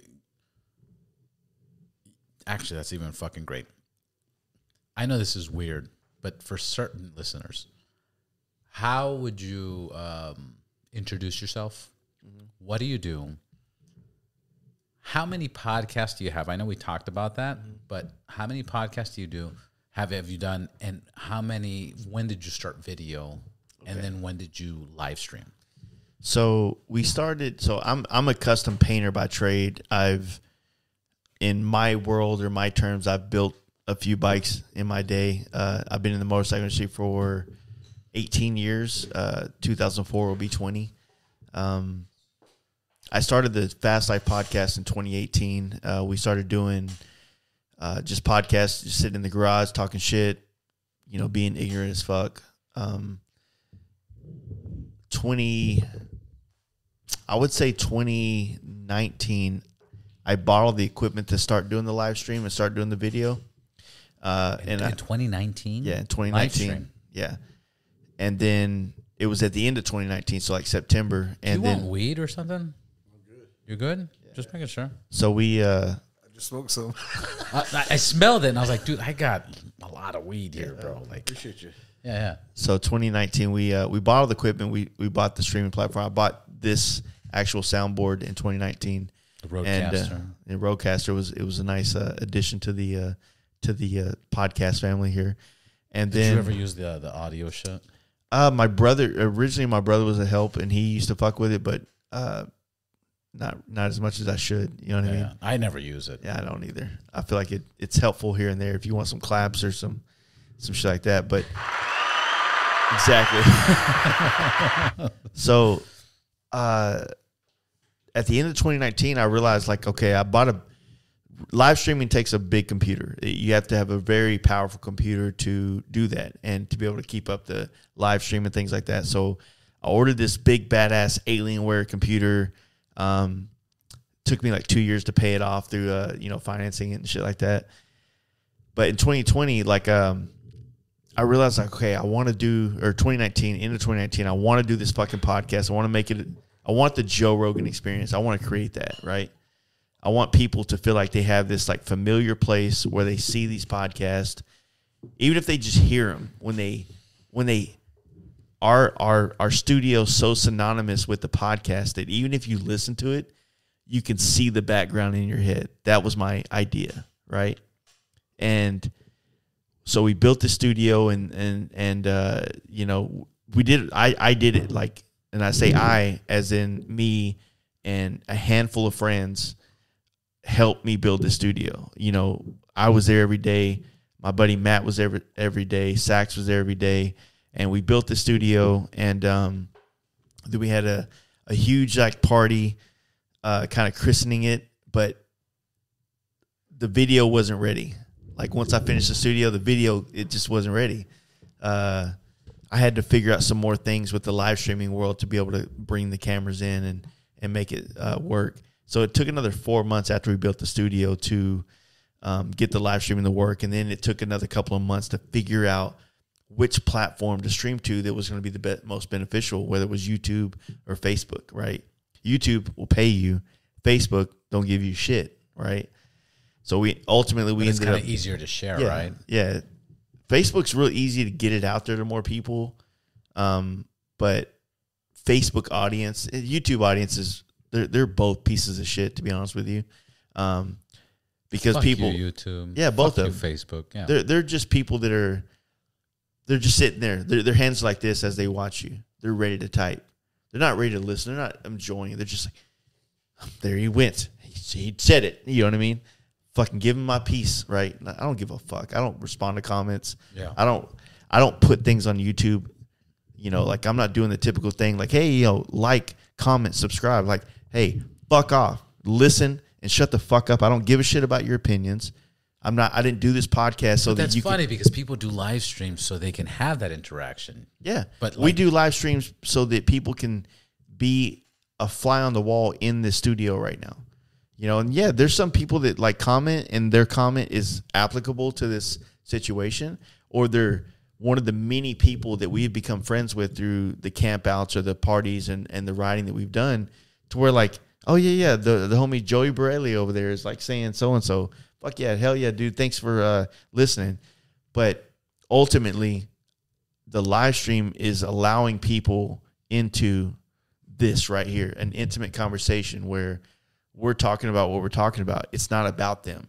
Yeah. And this maybe be a humbling thing for an audience, or a YouTube or a Facebook audience that they're not used to. It's like, I'm not doing a live stream so that you motherfuckers can be a part of it, as in, like, you're contributing to the content. I'm just giving you the opportunity to see it before anybody else does, or hear it before anybody else does. Yeah, VIP access, which people pay for all the time. Exactly. So, except they're getting it for free now. 100%. And that's, like the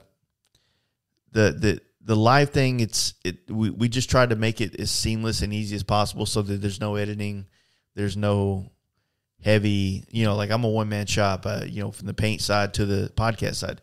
Jaden, he's a very frequent guest on the podcast, but he also is one of the best guys on the camera. He's one of the dudes that's back and forth. You're talking, I'm talking, he's got it done, and then switching it. You bring something up. He's the best young Jamie I've ever had on the podcast. Straight That's up. Fucking dope. He's bringing shit up. up. My dream. Yeah.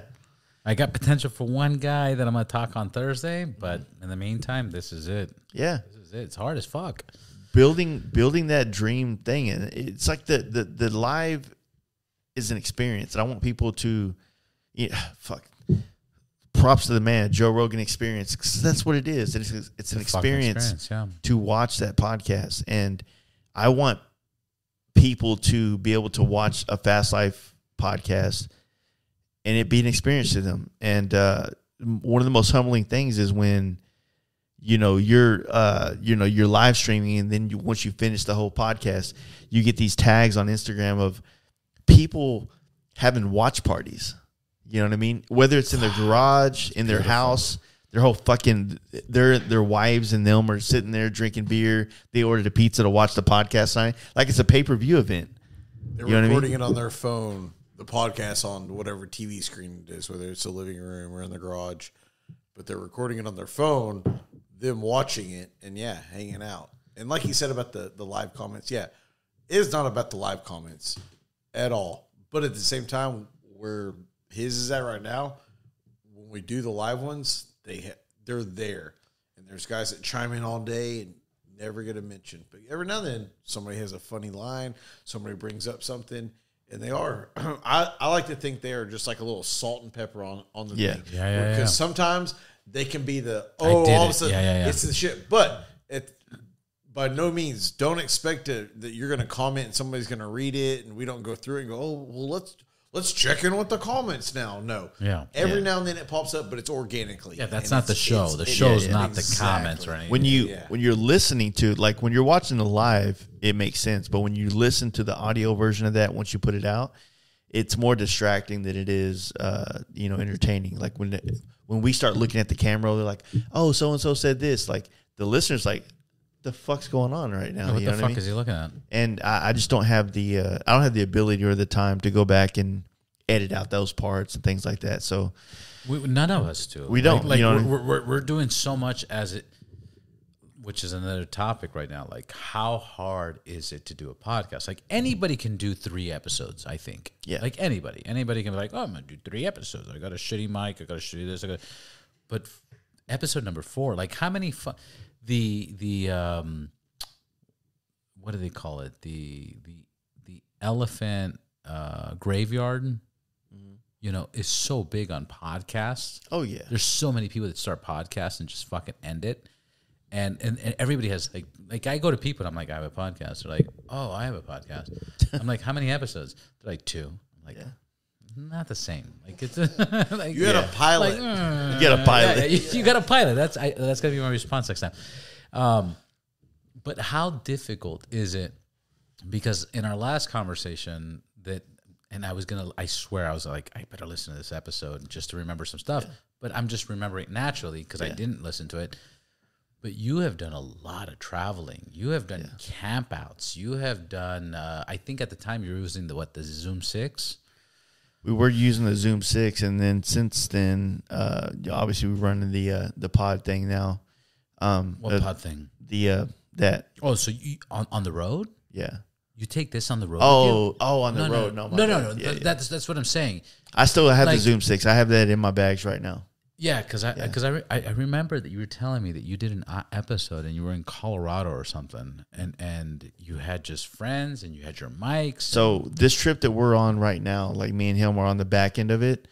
The original trip in 2019 is a group of us. It's about 7 of us or 8 of us total.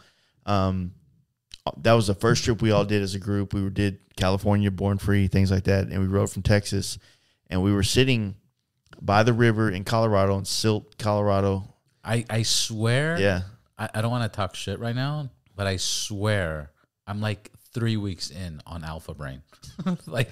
and I did not. And I was like, I remember this fucking Colorado. I remember you having the conversation. But go ahead. And so quality-wise, like it's probably not the best listen as far as like audio quality, but as far as like getting the real in the moment, like, and some of these guys now, like that are on that podcast, this is the first time the friends, Cody, were on the podcast, and those guys are regulars on our show now. They're, one of the other things that I would always suggest for anybody podcasting is, once again, Joe Rogan has laid out the platform. If you cannot create characters out of your best friends to be on your show to fill the gaps between the big guests. So Jaden, my buddy Franz, my buddy Big Will Cody, and our other buddy Jive Ass Honky, we could call him Kyle, but Jive Ass Honky sounds way better. When I have these guys on, fucking Kyle, right? Yeah. When I have these guys on, there's no skipping beats with our listenership. They're like, oh, fuck yeah, the homies are back on. This is going to be a great podcast. It's just like when Rogan has on Bert, Ari, Tom Segura, it's like Shane Gillis, all these guys, like he's back with the homies. Like, you know, that's going to be a fucking good time. Yeah. You're not going to get any facts, but you're going to laugh your ass off. You're going to drink some beers. You're going to have a good time. And that's the concept. So that podcast that you're talking about is like literally the first podcast that some of these guys were ever on. And it was on the side of a river, on the side of a fucking highway in Colorado, talking about the first 2 days on a motorcycle trip in what now we've just crossed almost 40-something states in America together. At the time, we had just crossed 4 when we did that podcast. When that one started, Kyle and I weren't on that one. We flew out to Born Free. We came to Born Free that year. We hung out in L.A., but we both had bikes down at the time, and we had to bail out of the actual trip, laying down all those miles. Well, since then, we've caught up in every state that they crossed on that trip. We recrossed on this one, and yeah, we're sitting at now 38 states as a group, 8 dudes that have seen 38 states together, and we want to get the next 10, and then God willing, the next I'm going to tell you, but that's since like 2018. Like that's amazing. 2019. Yeah. But what's amazing is I think I had you on in 2020. Yeah, that's when we did that. Yeah. Fuck, man, it's one of those things where and I'm gonna JD, I'm gonna interrupt you and tell you, like, number one, congratulations. Thank you. Yeah. Number two, like, that's the California thing. Like, we say that. So like, there's a percentage of me that's like jealous of that. Yeah, that's beautiful. Like, people live this fucking life trying to create that, and you guys did it. It wasn't by design. I know, of course, it's never by design. Jace, real quick, roll up the fucking thingamajigger. Which one? The chain. Just pull down the chain. Zero fucks given. This is a smoking section now. Wait, everything goes. I have 2 pounds here. This is we're full effect now. Like, it's past 12. Like, I don't even. What are you smoking, anyways? You went out and you smoked weed? Yeah, just a joint. That was he's our Texas pothead from one of our buddies from Washington. He lives in Washington, and I think he's good friends with the guy that owns a dispensary right across the border in Oregon. And he had these. So you haven't had California weed? He's had plenty of California weed. Yeah. We the podcast actually we did earlier today, I was lucky enough to partake and have some. You smoked weed with a Jew, dude. That was the funniest thing, yeah. Yeah? Oh, yeah. Shout out to Power Plant, man. Just the fucking best. Absolutely the best. Somewhere two articles of this closing. Oh my goodness. So this is, you know, this reminds me of the trap house we stayed at in Discovery Bay. The Ride Boundless Trap House. There was. Smell that. Yeah, record him smelling that. Dude. No, open it up. This is like some fucking Blow shit. Like, you remember the movie Blow? This is Calicourse, I remember. I came up here with a Bachelor of Marijuana. I used to have a guy. I went with a doctor. I was running a cultivation in Huntington Park, and I was selling weed to one of the guys from Blow that they based the movie on, from like the San Diego crew. Yeah. They all knew those people. Like, they all, like, this character, that character, that character. Like, we dealt with them. Hey, grab a nug for Britta. No, go ahead, please. That's why I brought it out. Like, that'd be rude otherwise. Oh my goodness, dude! This is. Describe it. Speaking to the mic. Oh, it's you like forgot your podcast manners. I don't know what to tell you. It's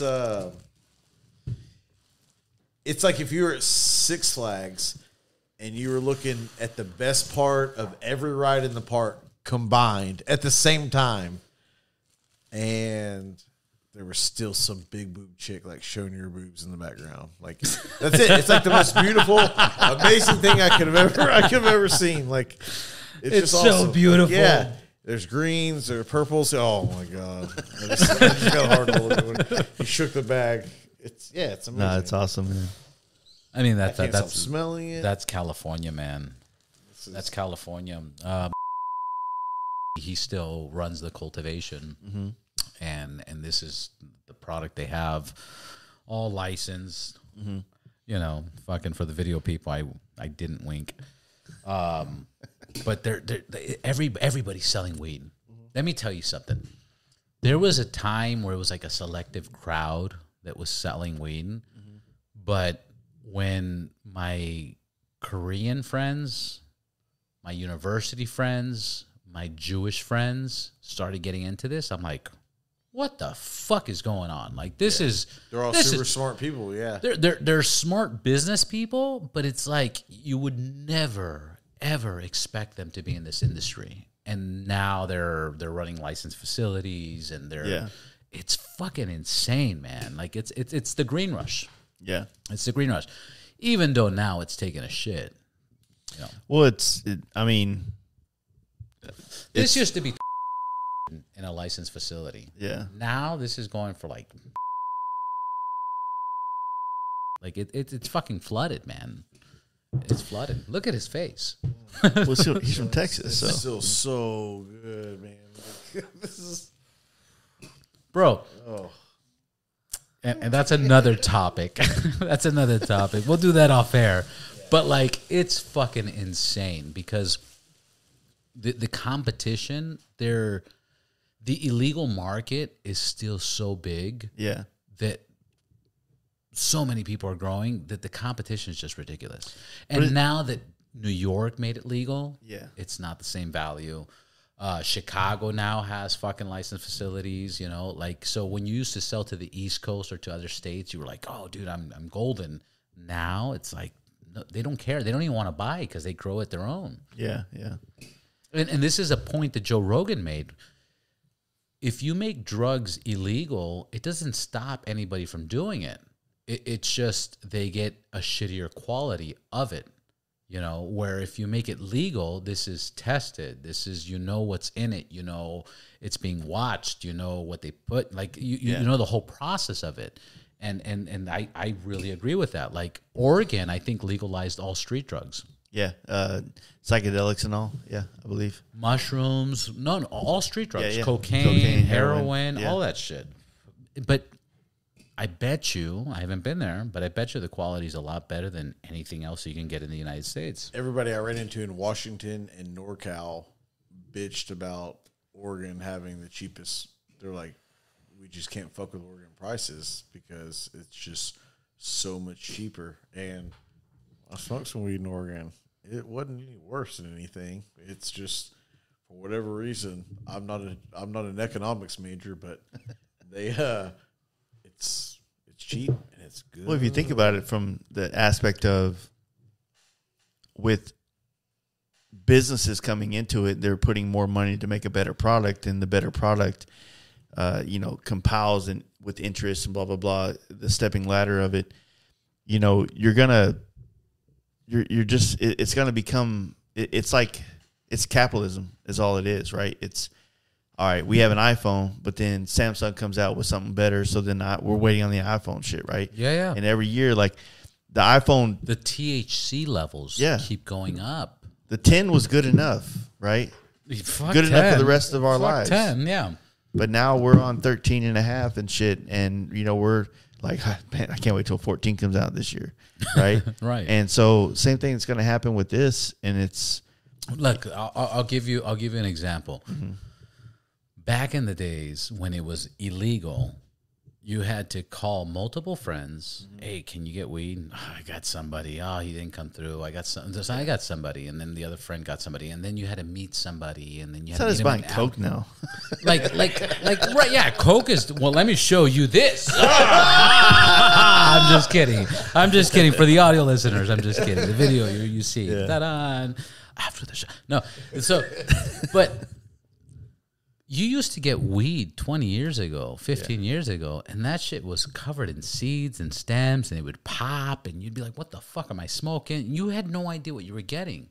Now you can get quality shit and you know exactly what they fucking put into it. Well, even if you knew if it was good, just what you were saying, you got to call a guy who may have to call a guy who may be hungover or whatever, who it may be his chick's who may have birthday. some cops on his ass because he's been Yeah. fucking Who fingering might the show underage. up. Myriad Who of might reasons show up. where- just the oh my god, the amount of times where I've yelled at the living in Texas, yelled at the ceiling of my apartment, going, "Why can't I just go to CVS and buy like a quarter right now on like a Sunday? Like, why? Why does this have to be so difficult, dude? You guys, this is the promised land. It's a I mean, problem. this whole West Coast, but it's I'm going to jump into a political thing right now just because I just remembered it, but it was that wild card. All right. I was talking to a good buddy of mine this morning. We were drinking moonshine. Dude, I've been drinking all day, actually, now that I think good about job. it. Adulting. Thank you. But he said 2024, more than likely, Trump's going to run. But the new runner-up is DeSantis. Santos. That's who I'm going for. The fucking guy. Yeah. Florida. That's that. Yeah. Daddy That's DeSantos. moonshine right there. That's woo-wee. Thank you, Bob. that was not the apple pie stuff. Not at all. So DeSantis is going to be running. Yeah. The wild card. The wild Who do you card think it is? the Democrats have. I was told this morning, and I was blown away. You know who it is? I got a few on my tongue, but Sarah I don't want to Sarah fucking Boy put. Beto. No, fuck Beto. No, fuck that. If it's not, is it Tulsi Gabbard? Okay, who? I don't know. So, Matthew McConaughey? not at all. All right. Yeah. The wild card that I heard that might be running for the Democratic Party in 2024. The Rock Johnson. Legit will fuck up everything. Michelle Obama. Fuck. Michelle Obama. Same status Because quo. Biden, there's no way Biden's going to get a second term. Yeah, we don't even know if he'll survive this term. He almost died on a bicycle. Like he almost died just waking up today. Like let's get the facts right. So there's no way he's going to run it. Then Trump, it's like all right, and then the Sanos, not the They call him Daddy DeSantos. Daddy Wait, DeSantis. is there a rule against that? There's no rules. There's no rules for this. So, no, if I can chime in on that. Please. Michelle Obama. Michelle Obama, articulate. She definitely, she fit all the cards of a wild card. Of a wild card, but also like she kind of bring that Obama flavor, that Obama class, if you will. 100%. But at the same time, we all know we're going to get the same status quo that was Obama. 100%. It is. And she's a powerful woman, so she's going to have the Obama agenda, but she's going to have her own flavor that she's going to like do things with. Yeah. Unfortunately, though, wild like card. If they actually do it, she'll fucking win. Or she'll It's probably scary. win. It'll go down to. But her, how whoever fucking the scary is that Republican- wild card? because- Like nobody's ever thought of that. Well, because that's how fucking stupid our country is. And that's not necessarily a dig. I on don't her or think. anybody I that think likes it's. her, but it's just a thing. It's it's turned into a popularity contest. I was joking when I said Dwayne the Rock Johnson, but honestly, you give that guy 8 more years, and if he runs, Would you rather? I would rather. Yeah. I got mad at him, man. Our whole when fucking he country backed is up turning Biden, I was like, dude, shut the fuck up, bro. Well, your movies are bad, but they're entertaining because you're cool.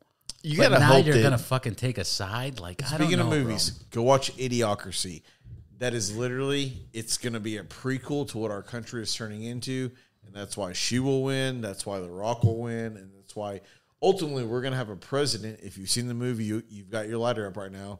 We will have a president with an M16 shooting inside the Capitol building during his inauguration. Inauguration speech, because that's where we're heading. We're a fucking nation of idiots, and I'm sorry, I don't see the curve. Dude, hanging the out other way. here, We're like fucking watching dumb, and we're people getting pull their dumber. masks down to eat and then put it back on. I feel retarded. it's sad, right? But at the same time, to kind of throw a little bit of shade at the Republican Party, I don't think that I think that the sports team mentality with politics is not really a great idea. As much as Trump may or may not have done a great job. I'm not versed enough in the politics to say either or, and I'm sure somebody would say yes and another person would say no, right? Unfortunately, I think this whole idea of like people got behind a team, right, in the country, and it became like this flag and that flag. It was, Trump 2020 or Trump 2024, and then it was like fuck Joe Biden. And that was the president, us versus them. Yeah, it's just not. Doesn't do it's any not any good. It's probably fun for people because it gives them purpose in life that they might not have had, because maybe the most exciting thing in their life is the fact that, summer's coming and they might get to go to the lake or some shit like that. Like, I don't know what people's life is like, but if you have shit going on, like, you don't give a fuck. But people don't have shit going on. I'll give you a quick example of people not having shit going on. There was a study that 75% of Americans have never been to the ocean or a beach. Oh, for sure. For sure. Yeah. Because Democrats run the beach. Oh, snap. We don't want none of that in our water, in our food supply. 65% of people living in East LA have never been to the beach. Wow. Think about that. Like, that's how fucking, like, when you're talking about Democratic system's not working here very well. It never has. It never has. Does the bus line go to the beach? I think they built a new metro which costs billions of dollars, and I think there's the red line goes. I believe it's the red line that goes to the beach. There's so much beach. It's brand new. Yeah. There's so much beach, but it's not the point. I don't care where you live in LA. You're not 45 minutes away from the beach driving. Like, that makes no fucking sense. And LA's not like a place. I mean, I understand you have mass transit here, but you can live in New York City and not have a car. It's accepted, but LA, it's having some kind of form of. Do you know why that is? Do you know why that is? No, but it makes me sad. Like, if there's literally people if there's people that live in East LA that have never been to the beach, like, that makes me sad. 100%, bro. Like, East LA is fucking insane. I saw it 3 times a day. Yeah, no, it's fucking. I'm from insane. Texas. Yeah, so but how many people in Texas have never seen? Well, you guys have Corpus Christi and all that other fucking. Yeah, I'm not as sad as some fat fuck from Wisconsin hasn't seen the beach. I mean, that's on you to fucking go do it. But if you live in Los Angeles, any part of it, dude, you're close enough where that's kind of like your hub. I used to live in Santa Cruz, okay? And in Santa Cruz is on the coast, right? It's on the fucking beach. Underneath Santa Cruz, I also lived in that town. It was called Watsonville. Watsonville is where they do a lot of produce. Okay, Castroville, they do a lot of produce. Yeah. I think it's like 50% of the United States' produce comes from there. I've met people from there that have never been to San Francisco, and San Francisco is only 90 miles away. Mm-hmm. Like that's a fucking real thing. LA, the reason that public transportation sucks so much in LA, which when you really look at it, you're like, okay, that makes sense, is Los Angeles became popular within the last 100 years after the invention of the car. So when LA started becoming popular, they started making roads for cars. And they're like, okay, cars have to drive here, cars have to drive there. This is why our streets are wider. This is why our freeways are wider. This is why fucking, because it was LA, black and white, LA was built around the car. New York was built before the car. This is why streets are narrower. This is why buildings are higher. And this is why the same thing for Europe, Italy, all these places. When you don't have cars, when you build a city before cars, you want to build things higher to create more shade. You want to build them more narrow for more shade and cooler fucking weather. And that's how you build it. But that's the main reason. So this is why till, 20 years ago, if you wanted to go across the street, you would drive across the street, because it just made the most sense, and that's the biggest reason. That makes sense. Yeah. 100%. Yeah. I was reading a case study on that. Again, I'm fucking giving my own little twist to it, but that was the reason.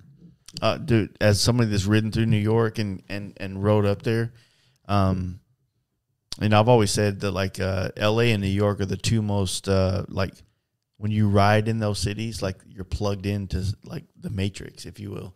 Like you just plug into this this energy that, you know, you just don't get it anywhere else in the country. You know, tonight, you know, when you went to the bathroom, we were talking like, dude, we fucking left Venice Beach. We're running through 405 and doing this. It's like you're plugged in. It's like we leave here, we'll probably take with the 5 over here, and we'll kind of probably see the Hollywood sign, and we'll jump on the 10, and it's just, it's energy. And when it's a different experience. When it's you're in energy. New York, it's the same thing. When you're in New York and you're running around on a bike, and you see those lights in the city and the you know, city that never sleeps, it's energy, and you're plugged in. Like you forget. Oh fuck, we were in New York this time last year. We went to the Comedy Cellar. Is that where it was? The Cellar? No. I want to say it was a Cellar. It was like, or no, it was one of The Comedy Stand. Was it the Stand? It might have been the Stand. Yeah, it was yeah. one of the more newer ones that's kind of up and popping. Yeah. But today, speaking of days, 3 years ago today, we were in Venice when Matt was on the trip. Yeah. The one where Kyle and I flew out. That was 3 years ago today. We were walking up and down the boardwalk and all that good stuff. And So I heard, I'm going to interrupt real quick. I'm sorry. But at the Comedy Stand, I was in New York. I just flew in from Dubai, and we had to stop in New York. Dean was there. Mm-hmm. Saw Dean, and there was this chick comedian, and I don't really care for chick comedians. Like, that's just the fact of the matter. Hoes, like, right? fuck them hoes. They don't know. Even though I just had I had a Jewish chick comedian on the podcast not too long ago. She was awesome. But there was this one chick at the stand that was so fucking hilarious. She's like, so I had diarrhea, right? Yeah. But I was hungry. So I went to Chipotle, and the manager approached me, and she says, hey, you can't come in here with your own diarrhea. Like, bro, the delivery, and then she kept going. It was so fucking great. But anyways. Yeah, well. New York, writing, energy. You know, all those cities, I mean, just like here in L.A., like you have like all these different, I guess they wouldn't be called boroughs here, but you have these like towns. Like you have the Venice, you have the Hollywood scene. You got you got Beverly Hills and Hollywood and Melrose, East LA, and fucking tons Long and like Beach. so much, right? Well, you have that in New York too, but you have it in like blocks, like 5 blocks here, 3 blocks there, and it's energy, man. Like, you know, walking through the city, jumping on the subway.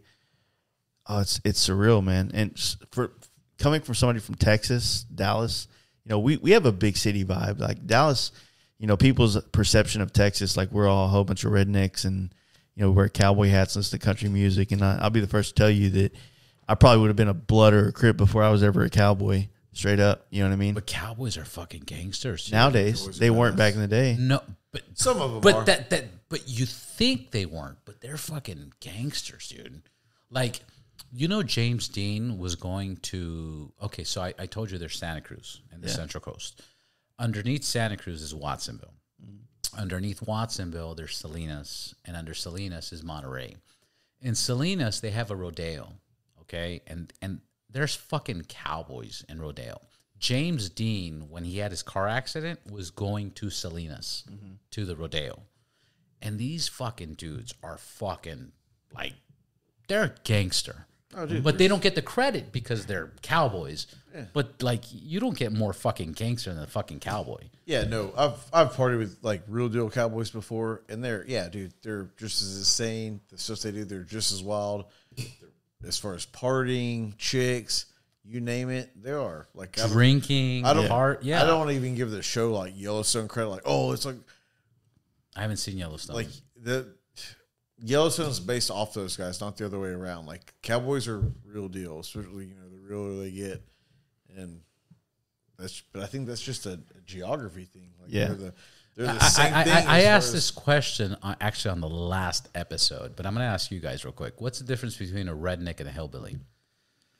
And I was pretty impressed how they answered it on the last episode. Fuck, you're asking a city boy that. I would go ahead and say I got love for both. So I would think redneck is probably a little bit more blue collar, works outside. He has a redneck. It's not necessarily a derogatory term. He's it's usually a hardworking guy, the kind of guy that would give you the shirt up his back. Redneck, where I'm from, kind of thing. It's almost like an endearing term. It's not a slur or anything like that. Or offensive. Hillbilly, I use it a little bit more as funny, but I'm not from the hills, so there's dudes from Tennessee, Kentucky that they're. If I was to start saying it, they would probably take big exception to it because I think that means a totally different thing, kind of a little bit more east, maybe a little bit more north than where we're from. But as far as redneck, I don't know. It's almost to rite of passage. Almost, yeah. It's almost like a biker thing. Like, yeah, you're a fucking redneck. That means you fucking raise hell, praise Dale a little bit, and you get your hands dirty and. 100%. It's not a bad thing. So here's why the question came up. The question came up is because I started getting into Ozark. Yeah. And there was on season 1. There's a question on that, yeah.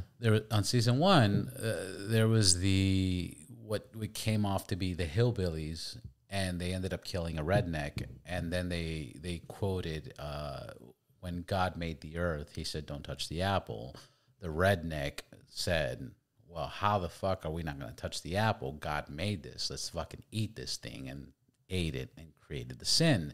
The hillbilly was like, rednecks have no patience. So that's how it interests me. On my last episode, I was talking to Bob and Joe, and I asked them, "Are we warring with hillbillies now?" No. So on the last episode, I was talking to Bob and Joe, and I said, "What's the difference between hillbillies and rednecks, on your opinion?" Very simple explanation. Hillbillies come from the hills. They have their own laws, and they have their own following. Rednecks are hardworking people on the fields getting their fucking redneck horses, training, farming, doing all that other stuff. And I was like, that makes a lot of sense. Yeah. That makes a lot of sense. You know, so that's why I wanted to pick your guys' brain on that. I wish I was more versed in in that world, but we all do. We all do. But bro, they fucking exist. You know, they exist, and they still exist. Not as crazy as it is now. Yeah. But that's a real thing. Well, with TV, with like, you know, things like Ozark and even Yellowstone, you know, when I first heard about Yellowstone a couple of years ago, someone told me, it's like, you should check it out. It's Sons of Anarchy for cowboys, right? I'm like, and that's exactly what it is. It's a group of individuals that start off slow, but by the end of the next 4 seasons, they'll all be mass murderers, you know, getting away with it like it ain't nothing, right? Fucking crazy. But I mean, I don't know. I think that as our world gets bigger, like the more people every year, the population, yeah, we're all looking for some kind of small like tribe, some smaller version of something to belong to. You know what I mean? It gives you a little bit more power. It gives you a little bit more sense of community. And, you know, for some of us, motorcycles are that. Some people, it is a broader demographic. Like, I'm a redneck, and, you know, they have their Trump flags and shit. It's another way to divide us. Yeah. It's another way to divide us. And it's a way to divide, but it's also, most people are dividing themselves. It's not like something that.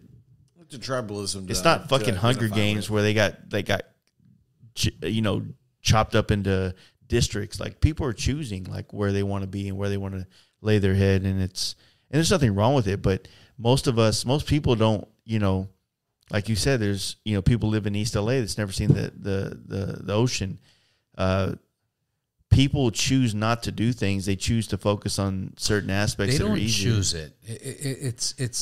There's an expression that goes something along the lines that if you were raised the same way that person was raised, you would do the exact same thing. Mm-hmm. And there is people that just don't know anything outside of what they know. Like I did a course called Landmark, and Landmark, one of the things that I got out of it was, you know what you don't know of. Like, you know what you don't know. Like, I know I can't fly a plane. I know I can't fly a helicopter. Like, there's certain things you know you don't know. Mm-hmm. But you don't know what you do not know. There's like a whole nother matrix of fucking shit that's fucking you never even thought of. And that's what happens with these people. These people are like, this is East LA. Well, I'm going to go to this school. I'm going to go to this college. I'm going to do this. I'm going to get a job locally. And that's my life. What about the concept of like the immigrants that would come over here and then second generation, they look like wiggers. You know what I mean? So you got people that's when you get more. I say wiggers, like I feel like I was a derogatory statement. That was super fucking offensive. I'm offended by that because I used to be a wigger. We're all offended, but that's the bigger picture of government. The government, anybody born in the United States has limitations. Like you should be an employee, should get this, and you should work for this person. So what happens is you get people coming from other countries that don't have that mentality, and they come here and they're like, "What? I can get a loan to start a business? What? I can have employees that's more first. I'm talking about the people that I'm talking when I say the people, I mean the thank you for coming here and busting your house and making America better. Those first generation immigrants that come in here and they bust their ass, and it's their kids and their grandkids that are Americanized with culture, with rap culture or hip hop or rock or what have you. I mean, some of the best music in the world has come from this, but also you get people who are so like removed from the struggle of what it is to have a piece of this American pie, right? You know what I'm saying? Yeah. They grow up with a little bit of entitlement, and you sprinkle in their grandparents had to go through some hard times. So you sprinkle a little bit of the current culture of being discriminated on top of entitlement when they were never really discriminated against. And it just, I don't know, it breeds a bunch of. But when you talk about music and the film industry or anything like that, most of those people are fucking very educated people. Yeah. Like Lil Wayne went to university. Drake went to fucking, like, they're very smart. So they're figuring out, like, okay, wait a minute. I can play this card, but if I present it this way, I can create a fucking following. Yeah. Like that's very intellectual. Yeah. In a sense. That's not like dumb luck. Like what you're saying. I'm talking about like more like not necessarily black culture because no. We're talking about everything. Yeah. Like, for example, if we're gonna dumb that down, I'll give you an example. There is Hispanic people, like people from Mexico, Guatemala, Argentina, whatever. They come into Mexico. They come into Texas, and there was a time where it was so racist that they teach their kids, do not speak Spanish, speak English. Mm-hmm. This is the language where you're going to make the most money. This is the language where you're going to be mostly accepted. This is how you're going to live your life. And then you have these people that look Hispanic, are Hispanic, but they don't speak one word in Spanish. You're like, how the fuck do you not speak Spanish, Juan? Yeah, that's like, come on, Juan. I've dated a couple of those where I was like, what? Like, what? But no, think about it like even the white person will be like, default, what? Yeah. Like, no entiendo. Come on. I'll give you another ignorant rebuttal to that is, as somebody. And we've been drinking and smoking and like, we're just. I'm pretty good. I wish somebody would cancel me. Nobody's going to cancel us. But what I would say is that, as somebody from Texas, somebody that grew up in the auto body industry, I've worked with so many immigrants, some great friends that I've seen go back and forth across the border before they really solidified their citizenship. But I would say this is like, if you come to America and you want to, be a player in the game, learning English is a part of it. If we want to go to France to be part of their game, we're not asking them to learn English. I get that. They might do it to appease to the fact that we're tourists. 100%. But let me tell you something. One of my good friends, Seth Cash, he's a black gentleman. Mm-hmm. And he told me, this is before motorcycles. This is when I was selling cars. Mm-hmm. He goes, Robert, you're one of the best car salesmen I've ever met. And I was like, you're pretty fucking good. Like, why are you telling me this? He's like, well, because you speak Spanish too. And I go, what do you mean? He goes, you have two markets. You have the American market and you have the Hispanic market. So even if I am at your level, or even if I'm a little bit more advanced of your level, you beat me because you have two industries. Yeah. The Hispanic market is a huge buying power of houses, cars, all that stuff. So it doesn't have to be limited. But to your point, it was at a certain point where it's like, hey, if you don't speak fucking English, you're not doing business here. Let me give you a caveat to that. So as Mexican Americans or that migrate here, they have that do decide to learn the English language. They have the benefit of being able to be that person to sell to their people with the language and stuff like that. You know, me growing up in America, like, why do I need, if I want to play the game, if I want to sell to Mexicans, I say Mexicanos, whatever. You know, if I want to do that, it's cool. But, you know, at the same time, the division that we have in this country is what creates the opportunity we have in this country. You know, if everything was like across the board, we all learned Spanish in high school or in elementary school, then what would be the advantage for anybody coming across the border that learned English before they came here, that could the advantage, and I will rebuttal your rebuttal. The advantage is I think this is a really good point. The advantage is India has their own language, but they're one continent. Russia has their own dialect or language, but it's another continent. It's a humongous continent. Spanish is 37 countries around the world. Around the world. It's not a continent. It's around the world. You have Spain, you have Portugal, which is, you know, like 70% Spanish. You have South America, you have the Caribbean islands, so when you look at the world as a whole and you start looking at who speaks what languages, I think it was English is number one. I don't want to say Chinese because that's not proper, but their dialect, Mandarin is like number two. Just because there's a fucking billion of them. Right, exactly. But it's only on one continent. I don't know. That's the thing. The thing is, it's only in one continent. So it's like, there's billions of them speaking it. Yeah, if we're going to play the game of what's better to learn. In the global world, in the business world, Spanish is like number 3 or 4. Yeah, that would have been a great argument 10 years ago. But now we all know that China owns America and especially California. So we just need to learn Mandarin and get ready to, just bow down to the Chinese government and learn how to say, konnichiwa or where the fuck it is. Konnichiwa, ni hao. What was that movie? Loopers. Did you ever watch Loopers? Yeah, with Bruce Willis. Bruce Willis and fucking the dude from Big Bang. Yeah. And he's like, learn Chinese, man. I'm from the future. And he's like, I'm going to learn French. And he's like, dude, I'm from the future. Learn Mandarin. I definitely, coming from Texas, there's been plenty of times where I wish I spoke Spanish. But, I think that. Okay, let's talk about pussy, bro.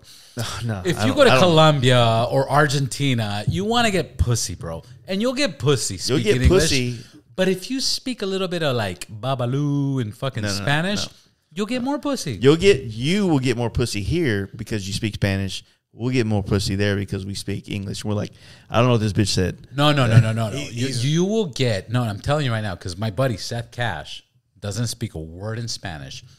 He launched the website that I swear to God, if I tell you what this website is, you'd be like, this is dog shit. This is the most ridiculous website. But he's blowing up. What he does is he gets, he has those pictures of Louis XIII and fucking all these royalty people. Check this out. Puts dog heads on top of them. He puts people's pets' heads on top of them.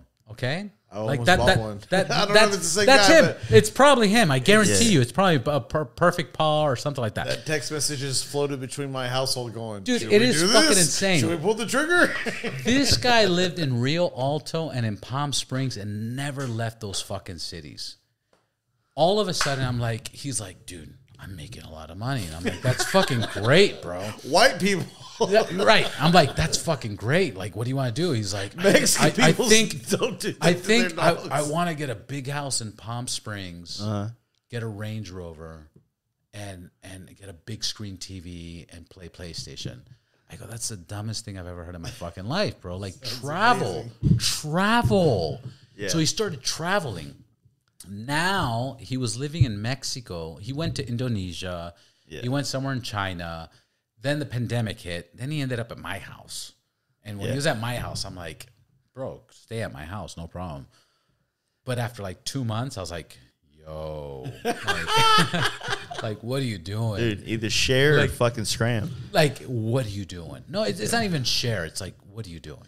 All right. So then he went to Mexico. He stayed there for a year. Paradise. Now he's in Colombia. And this is the first time he comes up to me. He's like, dude, I want to speak Spanish. And I go, but you're getting a lot of bitches there. Like, it's not even necessary. He's like, dude. He's a white dude, right? Black dude. And he's a black dude. Overweight. Black dude. 45 years old. All the COVID, that's another point. All the COVID rules, black, overweight. So he's like CeeLo Green, just doing like a South American This tour. guy never got COVID. This guy's been fucking partying. Now is the first time in his life where it's like, I got to lose weight. I want to learn Spanish. Yeah. I want to fucking like. He fell in love. That's what's wrong with him. He met a chick, dude. This he cares too hard. Smells like a relationship. I'm gonna pause this real quick. I got to take a piss. All right, no problem. I got to take a piss. I'll be right back. 3, 2, 1. What were you saying? This is fun because I've done plenty of podcasts. I've never done a live by being in person with another person podcast, right? I've done wait, what? I've done other people's podcasts where I'm on the phone or doing Skype or something like that. Yeah. But sitting in somebody else's essential studio, I've never done this, and so it's fucking fun, dude. Cheers to that. I get to be on the other end of the mic for once, and it's fucking dope, man. Dude, I like you. You are an inspiration because regardless of what I said, I don't want to be just a motorcycle podcast, but at the same time, there's nothing I've done in my life more than riding motorcycles. Yeah. And I'm the biker that's not a biker because of the physical appearance. Like, people look at me and they're like, you should definitely ride a fucking V-Rod. Yeah, like, you should ride. Exactly. Like, if I ride a V-Rod, they're like, that's fucking him right that's there. him, dude. But like, that's not me, bro. Like, I know bikes. I fucking sold bikes. I've seen accidents. I've been to hospitals. I've fucking, like, I've done it all. And seeing your podcast, like, I never wanted to compete, and I don't, and I won't. But like, when I had you guys on, or when I had you on, I was like, dude, this is like a big deal. Like, your following, I'll never have your following. You will. No. I'll never have your following. It's the truth of the matter. The people that follow me. Yeah, I understand.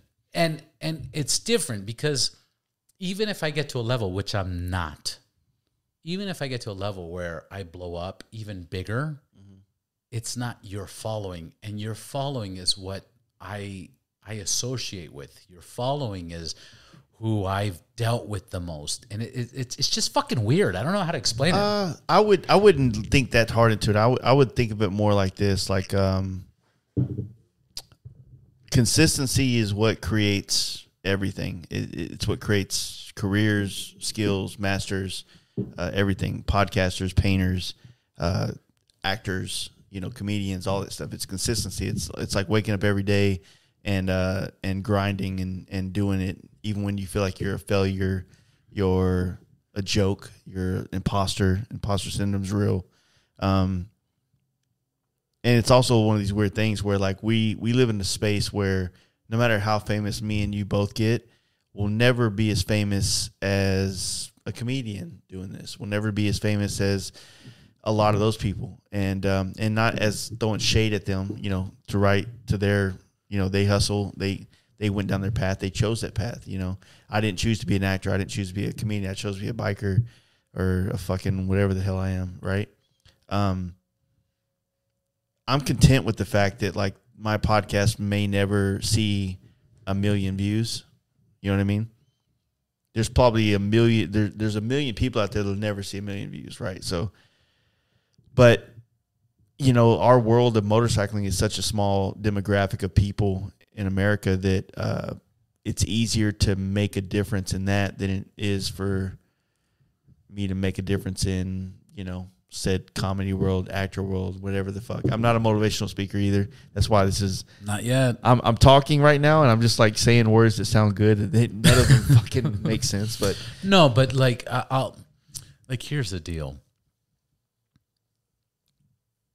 The reason I executed doing a podcast was, one, because a buddy of mine, Mark, was like, dude, let's just record one. Let's just do it. That's number one. Number two, I heard somewhere, I don't remember exactly where it was, but it was like, if you start your own YouTube channel or podcast or whatever the case is, and if you can motivate just one person, just one fucking person, it was worth it. And that to me was like, okay, that's fucking amazing. And I've had those moments. I've had those moments where I've talked about insurance, you know, and people reached out to me and said, dude, I didn't realize how important insurance was. And by upgrading my insurance, you know, the cost was so much little, like it wasn't even that much. And I was protected. And then I got into an accident and I was protected. I was covered, you know, or I took the course that I wasn't planning on taking or didn't even think about, but because I heard your episode, I took that safety course, and now I feel that much more confident, you know. So it's back to quality over quantity, and this is why we do it. This is why we do it, regardless if you accept it or don't accept it, which you're accepting it, but regardless if you accept it or don't accept it, it's. From the beginning, it's like, I want to share my opinion, my experiences. I want to explain people what I've seen, you know, like that's why I started with Ride Boundless, because I started thinking how many times people told me motorcycles are dangerous. Like, you ride a bike? Yeah. Don't crash, bro. They're fucking dangerous. Like, that's the stupidest thing you could tell any fucking biker, number one.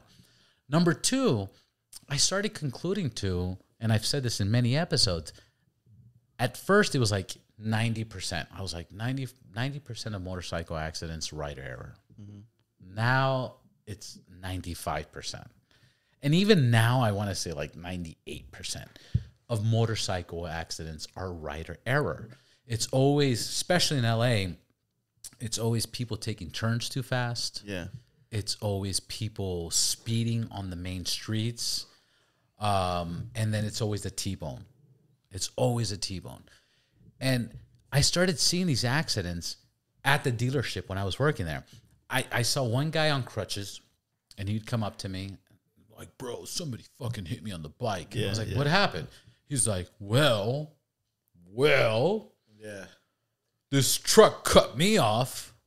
So then I went around and cut him off, gave him the finger, fucking hit him.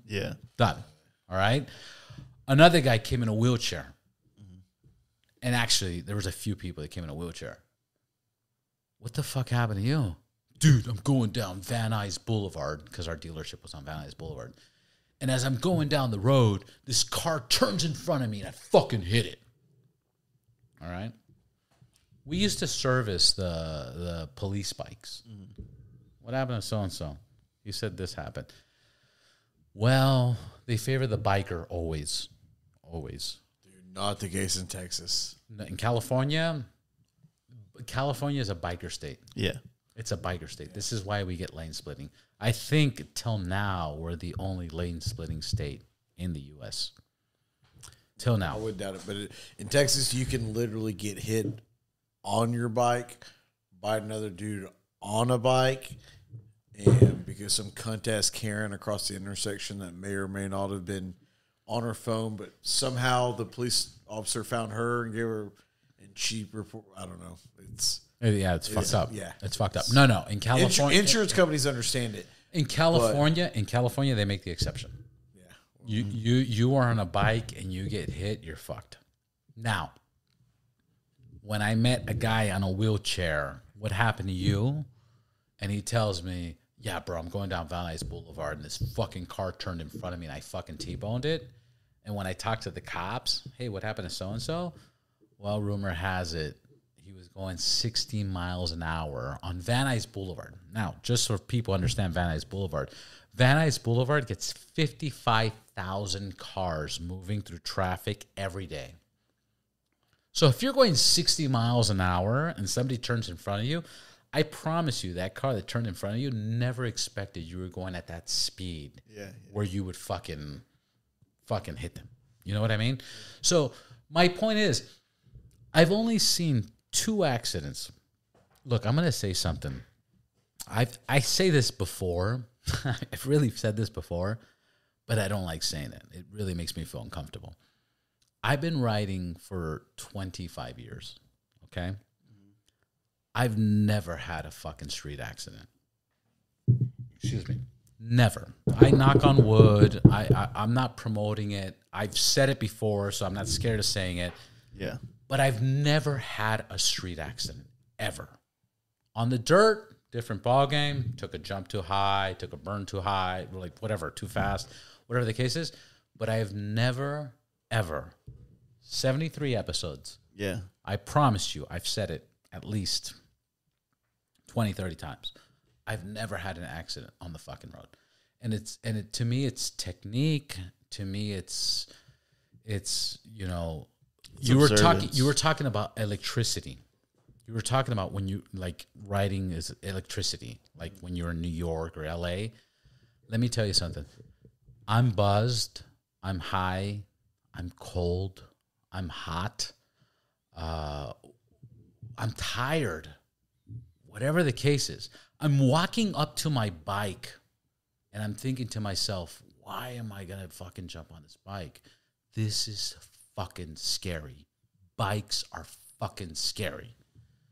But the moment I throw my leg over, the moment I turn on the fucking bike, it's all gone. Mm-hmm. I don't care what the fuck is going on in my life. It's gone. Like, vroom. My senses, I'm looking at fucking tires turning into my fucking lane. I'm looking at who's fucking on their phone. Like, it's like a 360 camera. Yeah. It's the weirdest fucking experience. And you guys that have been doing it forever, especially now, these 21 days, you guys know what I'm talking about. Yeah. And people don't fucking understand that. It's a different experience. Now, the expression is there's 2 riders. The ones that have crashed and the ones that are going to crash. As the one that's never crashed, I'll tell you this. You never crashed? Never crashed. And so the thing is... And we're not bragging about it. I am. Fuck y'all. Yeah, so here's the deal. Like, you know, if you ride with an attention span, like you're always assuming that something that car, like you said it earlier, that car might bust a U-turn. That car might get in your lane. That, you know, I've never had a car merge into my lane where I didn't see it happening. You know what I mean? I didn't see it. You know, I wasn't prepared for it, if that makes sense. Like usually when a car merges in my lane, I'm like, you know, moving over with them, like, bro, what's up? You know what I mean? I have that kind of attention span. Yeah. But I've also grown up with friends that you know, they wreck all the time because they assume that car is not going to turn left or right or come out in the traffic. Assumption's fucking terrible. And it's just, I don't know what it is. I'm just wired to always, you know, I have the attention usually. And I'm also like one of those dudes when I get too fucked up and I'm one eye riding home, which it happens. So all you fucking queers out there that think it's, you know, oh, you shouldn't promote drinking and driving or riding. I'm like, hey, here's the deal. I'm a fucking biker, dude. You know, I do shit that I shouldn't do all the time. No. You know what I mean? That's another thing I promote. What I do promote is ride aggressive. Like I tell people, ride offensive. Fucking offensive, ride aggressive, ride fucking mean, bad, whatever the fuck it is. Ride that, but don't go over your limit. If you do this, if your bike doesn't have ABS, don't go over your limits. If your bike can't stop on time, doesn't have traction control, depending on what bike you're riding, do not go over your limit. Ride aggressive, but don't go over your limit. Here's a perspective. If you're riding your bike 5 to 10 miles over the speed limit, but if you're not riding in a way that's like scaring the traffic, you know what I mean? Like zimming, it's safer if you do that. But if you're just riding faster, you're just slowly merging here and there. You get on someone's ass, you get over, move around, but you're going faster. I guarantee you, anytime. I mean, you might get the ticket, you might get the speeding ticket. They might pull you over, and they might be like, "Yo, like, the speed limit's 65. You're doing 75." And it's like, "Yeah, okay, I'll own it. Yes, I was doing 75. Well, why are you doing that?" It's like, it's safer for me. I was sorry, not, officer. I didn't know I couldn't do that. All right, Dave Chappelle. Exactly. Okay, Dave Chappelle. So when you're doing that, you can have a debate with them, and obviously you're never going to win a debate with a cop. But for the sake of mine, it's like I feel safer in my life by eliminating as much of the potential from getting hit from behind, and putting all the anxiety on me as to how I handle what's in front of me, right? Yeah. If I'm going just a little bit faster, and trust me, I'll still be doing 10 miles an hour, someone will zoom past me, right? But at least Very at few 5 times. to 10 miles over, I am controlling the narrative of what's behind me, and I agree. and I am in 100%. control of what's in front of me. So a few episodes after the one we recorded, in like one of the beginning episodes, I had Detective Quinn Rediker. Detective Quinn Rediker was the number one performance police motorcycle officer. Yeah. Like, this guy did front wheelies, back wheelies. All the shit he's not allowed to do. Like this guy, fucking amazing. His podcast, that episode, was so fucking dope. It was so dope because it was talking about growing up in the San Fernando Valley in the 70s and 80s. Like, it sounded like the Karate Kid shit. Oh, dude. It was fucking We were the on Karate Reseda Boulevard yesterday. I was like, dude, let's go find Cobra Kai, dude. Dude, it is. What's funny is when I had him on the podcast, Yeah.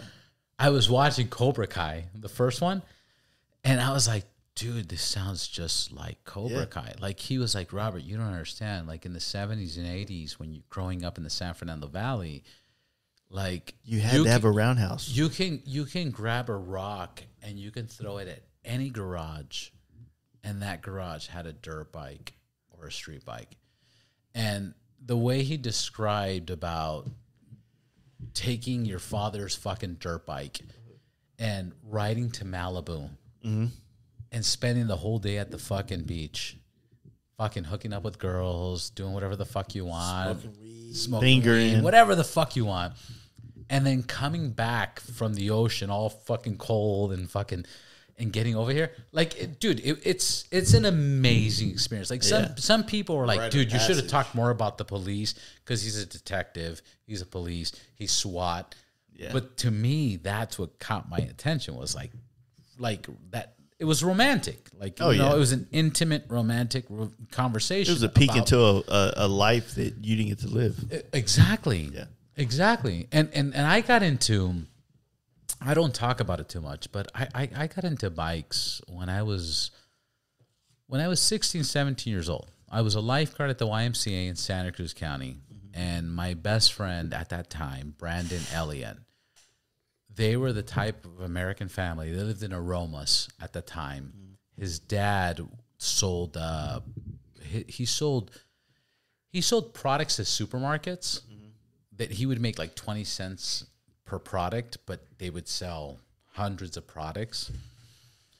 And they invited me to Mojave Desert. They're like, dude, we're going to go to Mojave Desert. We go every year. And I was like, that's fucking cool. So I went out there, and I was terrified. Like, I went from no bikes to Mojave Desert, fucking taking fucking hills down. Don't push your front brake. On this hill, don't push any brakes because you will lock up. You will fucking... And then I bought one of the dirt bikes, and then I seized the engine on it, and then I went to a quad. So and then they took you out there to ride dirt bikes. Yeah. And had you been riding dirt bikes before? Never. No, never. Okay. This is like 16, 17 years old. Like, we're going to put you on a bike. You get along. Actually, as a matter of fact, I'm going to tell a story. Y'all just went out to the desert with your homie. I was like, okay, that's cool. But if that's your first foray into riding motorcycle, that's my first insane. time. Yeah. But I'll tell you this. I've never told this story. And it really means like it was kind of fucked up. Fingered his sister out there, huh? I'll tell you that story too. So I'm going to tell you two stories. So what happened is I was working in Santa Cruz County. I was working for the YMCA, 15, 16 years old. Definitely fingered some girls by that time. Oh, dude. I fucked at like 12. Okay, my first time fucked 12. You're 15? Get the 15. Fuck out of here. I get it. 12 I right get here. it, dude. Welcome to the party, nerd. Out of here, fucking geek.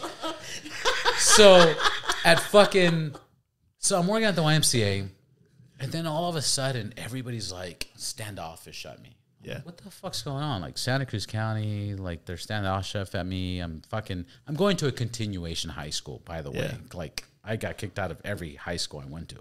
And I went to many, which is weird to say. But everybody was acting weird. Anyways, Brandon and his brother Rob Elliott, they do a house party. Yeah. And they invite me because they invited everybody else. Okay? I hear a rumor that somebody's been stealing shit and they think it's me because at that time, so what happened is when I moved into that town, everybody was calling me Cuban. They're like, Cuban. Hey, what's up, Cuban? What's up, Cuban? And one day I get home and I'm like, dude, mommy, like, why are they calling me Cuban? This is so offensive. And my older brother's like, because you're Cuban, stupid. And I was like, oh, I am Cuban, right? And so then I was the Cuban, right? Yeah. So they're all treating me fucking weird. And I'm like, why the fuck are they treating me weird? Well, rumor has it that money's being stolen, things are being stolen, and they're blaming the Cuban. Okay? There's a house party. They invite me just because I work with everybody else. So I go to the house party. That night, $200 or $300 is stolen from somebody's drawer, from their room, from their personal underwear drawer. I'm the Cuban, so they're kind of like, you know. Long story short, there was our manager. Our manager, Sean Rose, he gets caught. Somebody walks into the locker rooms, and this guy broke into somebody's locker, another lifeguard's locker. We're all lifeguards. Had the shorts, pulled out the wallet, was taking out money, and somebody walked in and caught them. And that's what kind of cleared me. Okay, but before that, for like 2 years, I was the fucking... You were the thief. I was a suspect. After that, I got invited to more personal events. So then they were like, hey, we're going to Mojave Desert. We're going to fucking ride. Hey, man, bikes. sorry about that shit. Fuck you guys, man. Fuck you guys, man. So, anyway, so then we go to fucking Mojave Desert. The white guy all along. The white man, guys. So what I'm telling you is the white man. So anyways, we get past that. So now we're in Mojave Desert. I buy my first dirt bike. I'm like 16, 17 years old. And we're fucking like, they're trying to teach me how to ride. Like, I'm fucking it all up. I'm crashing. My name was Crash by the end of the 5 days. I decided to take my first jump. And they were like, don't take any jumps. Yeah. I was like, I'm going to take a fucking jump. And they're like, don't take any jumps. I was like, okay. Nobody's looking. There's a fucking jump right in front of me. Let me take it full throttle. I take it, but I don't let go of the gas. I continue letting go of the gas. I fly over this shit. I fucking drop. I crash. My helmet, my visor's cracked. My helmet's cracked. I hit it so hard that I thought my skull cracked. Yeah. My buddies show up. David Nixon. This is the... What are you doing over there? Oh. He's not trying to smoke out the room. So David Nixon, the finger banging girl. David Nixon, big white dude, bro. Fucking solid fucking dude. He's like, fucking Cubano, what are you doing? And I was like, Nothing. He was like, did you jump that shit? And I'm like, no. And my visor's hanging like this, and I'm fucking covered in dirt. I'm covered in dirt. I'm like, no. He was like, yeah, you took the jump. Anyways, so that was my whole fucking how I got into the motorcycle thing. Now, the finger banging thing.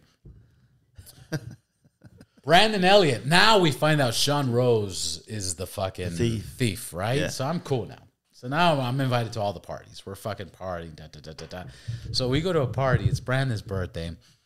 And when I show up, they try to do the fucking buzzer cut. You know.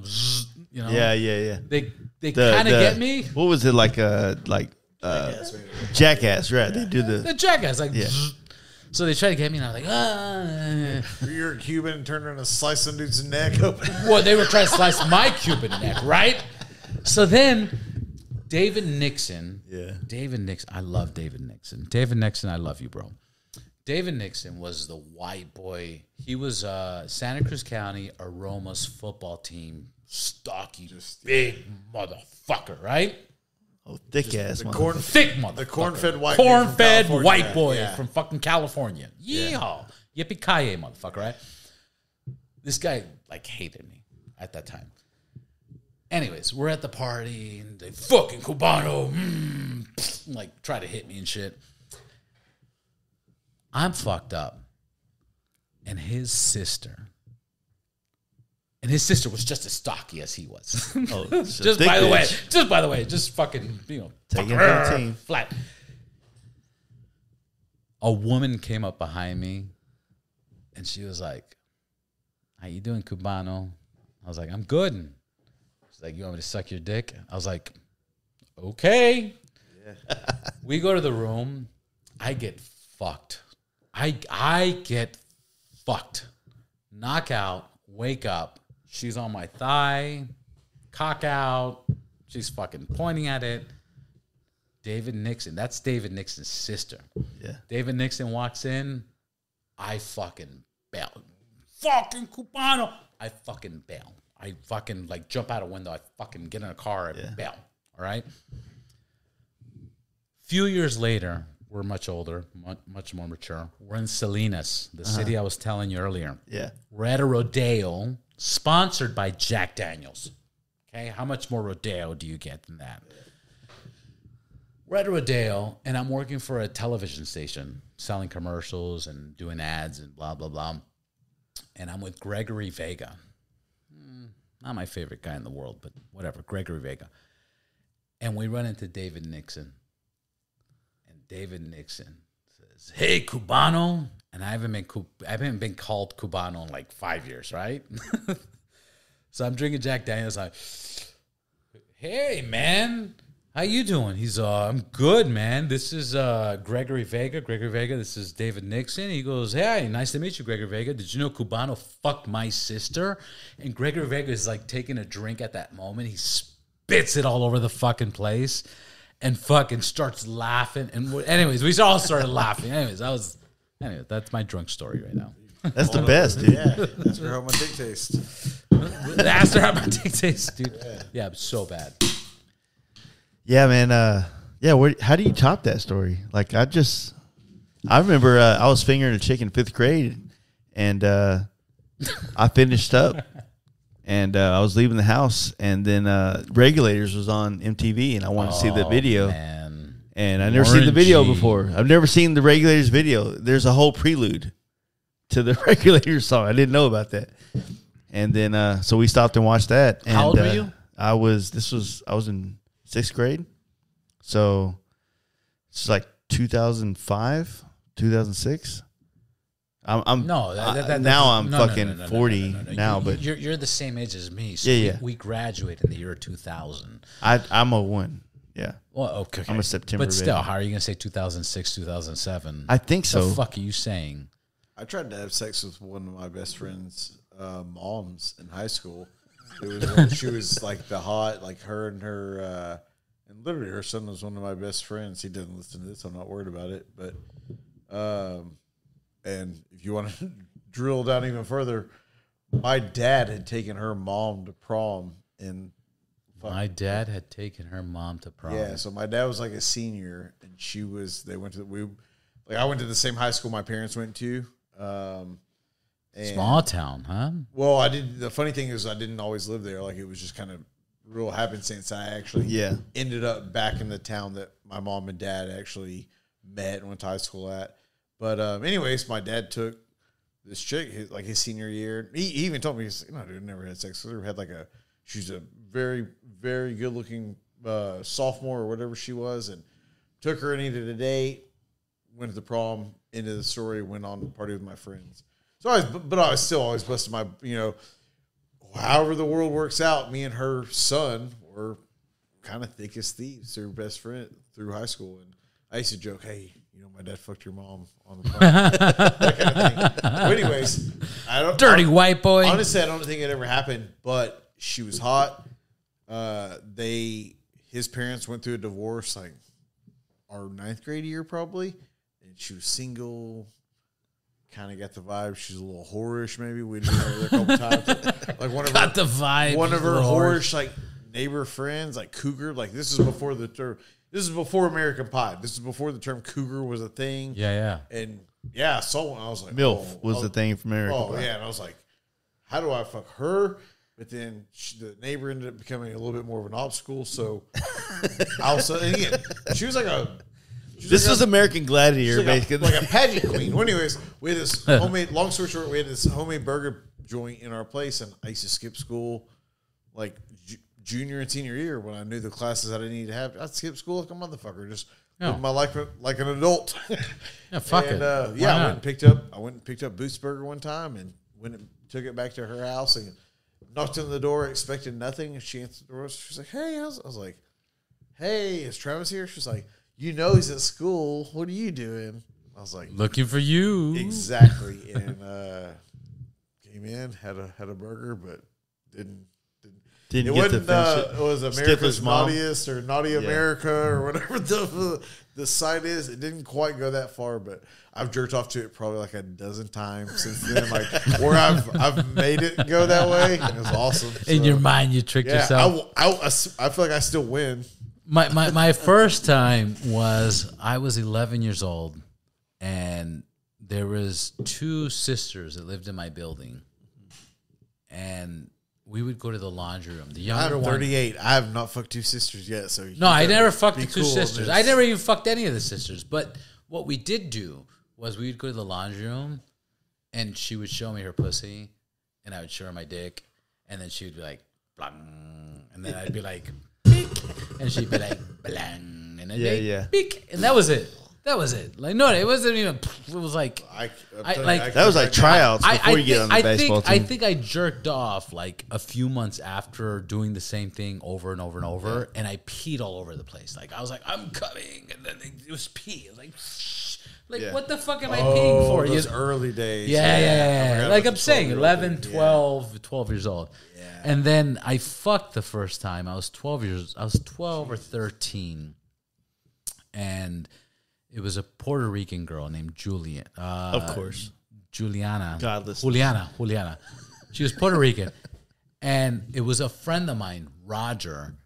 And Roger's like, dude, have you had sex? And he was like 3 years older than me. I was like, no. He's like, Juliana's going to fuck you. And I was like, what? And he grabs my arms, like back. Like he's holding my arms. And then Juliana comes and she starts blowing me. I'm like, what the fuck is going on? Like I just want to fucking like I'm terrified. Dude, and then so many guys have to pay way extra. So you got raped. I got gang raped. I got gang raped. No, seriously, I got gang raped. Yeah. Like, dude, like when I think of my childhood, I'm like, dude, it's so fucking wild. Yeah, what was he thinking about as he's holding your arms? Like, oh, I know he's gonna love it. No, seriously, but like I was being held back. And this girl is blowing me, and then she fucking rides me until I come, which didn't take long, obviously. Yeah. Like, that was my fucking first experience. After that, I remember I had a girlfriend in Burbank, and I was living in Canoga Park. In Canoga Park to Burbank, driving is like 45 minutes. I was in Canoga Park the other day. Yesterday. Were you? Yeah, we were over there yesterday. Yeah. Oh, dude, check this out. I used to live in I saw where you got jerked off at. I got jerked off in Van Nuys. Which, by the way, if I'm talking about Van Nuys, there's a Korean barbecue spot that is fucking delicious and it's cheap. Are you guys in town tomorrow? Unfortunately, not. We're moving our way down towards Anaheim tomorrow. Dude. I gotta be at a podcast at like 12 a.m. tomorrow. 12 p.m. That's not gonna happen. Yeah, it's almost 2 now.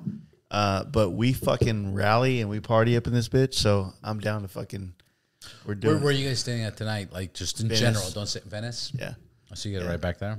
Yeah, we'll go back to Venice and then. I got 2 couches and a fucking bed. Man. Just letting you know.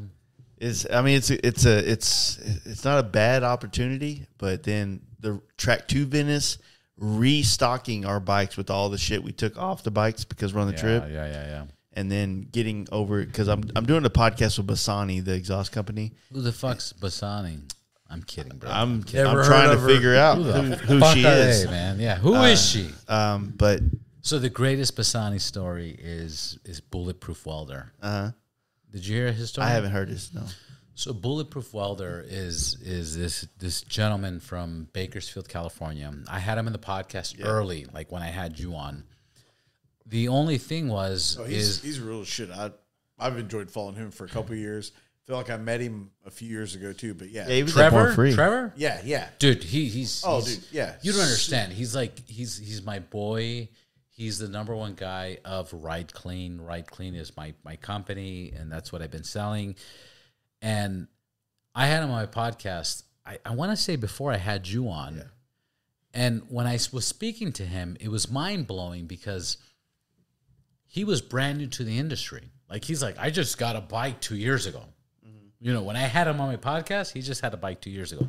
Now, he's on a different fucking level. I actually his new build is sick as fuck. Oh, it's sick as fuck. Yeah. I had him on my podcast 2 weeks ago. I couldn't publish it because he asked me not to. But it's amazing how devastated he is getting second place. It's fucking devastating. Like when you get into the facts of why he's second place and what he put into that fucking second place, he's like, dude, I should have never got second place. I should have got first place. I'll be the bad guy here. Motorcycles aren't about places. You know, I have a custom bike, and I've had more custom bikes. His bike is amazing, and it's right. He's got everything you can dream of to do to a bike, but that's not why you build bikes. It's not why you customize bikes. If you're only doing it for a trophy, then, you know. And I don't think he was just doing it for a trophy. It's just that first place didn't equal up.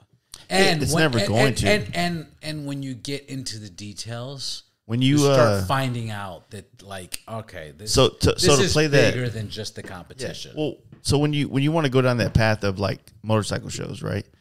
It's a conversation that comes up quite a bit. I talk to people. We were doing a podcast with a guy today that who gets invited because his builds are so immaculate to go everywhere in the world. Fucking so wide. When you got people, and I say this as myself included, what we're doing to these bikes right now compared to what chopper guys have been doing their bikes for the last 10, 20, 30 years and how they build bikes, and like nobody's inviting us to go to Malaysia and bring our fucking dynas and our baggers to it, right? It's unfortunate because there is a style here that we're all promoting, but the craftsmanship's not the same. It's just not, you know what I mean? But at the same time, like, if you get wrapped up into that, then you're going to fall out of love with motorcycles because you allowed someone else to dictate your enjoyment of motorcycles, right? My enjoyment of motorcycles is not to come to a place and allow someone else to tell me how cool my bike is or is not. You know what I mean? Because when me and this dude are riding bar to bar together through Idaho in our rain suits, looking like fucking dweebs on our bikes, thinking we're cool as shit, but looking like fucking... looking like what's the dude? And Tweedledee. Just looking stupid as shit on our bikes. We don't look like fucking Harley Davidson or Marble Man. You know what I mean? But we feel like that. And so when we get to the next bike stop or next stop, it's like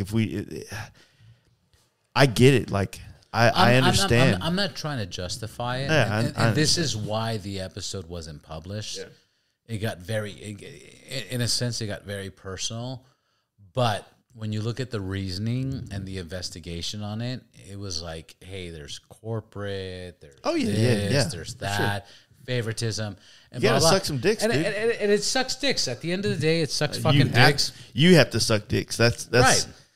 100%. Bike building is politics. And I'm gonna go back to Louis C.K. because it's my favorite shit in the world. Louis C.K. is my favorite shit in the world. He's like, I've never sucked dick, and the way that I see it, that's like very unique because all women suck dick, and then you got faggots and they suck dick, and then you got people that are forced to suck dick. So there's only like 500 of us people that haven't sucked dick. You're like, I remember that one. Yeah, it's one of his old school shit, but it's fucking true. And again, this is why I didn't publish that episode because it just affected him because I get it. You put your passion into your bikes. You fucking build it, you weld it, you paint it, you fucking do all this shit.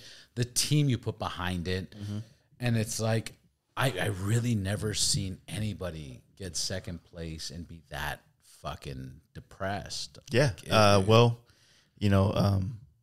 mean, no hard feelings from it, but, I've talked about this to not. And he caught himself. Just FYI, he caught himself where he was like, "Wait a minute, like what the fuck am I doing? What happens? Let's stop this right now!" Like, what happens when you put yourself into a bike show is that you put yourself in a competition with people, and you size yourself up with them, like, and what you're talking about and what I'm sure he's talking about is the known norm, right? Bike shows are always politics. Doesn't matter what you do. It's politics. If you're not cool, if you're not the guy that knows the guy, if you didn't buy the right guy's parts or blah, blah, blah, you're not going to win first place. That's just how that is. It's known. You know why? Because let me turn it back onto the user. Because everything people do in this world is free, right? There's no let me take it back. Let me maybe educate you guys on some stuff. Please. Back in the early 2000s, cigarette companies dumped thousands and thousands of dollars into motorcycle events. Sturgis, Daytona, Laughlin, Arizona Bike Week, name your rally. Thousands of dollars. Advertising. They'd put advertising dollars on the rally. They'd put purses on bike builds.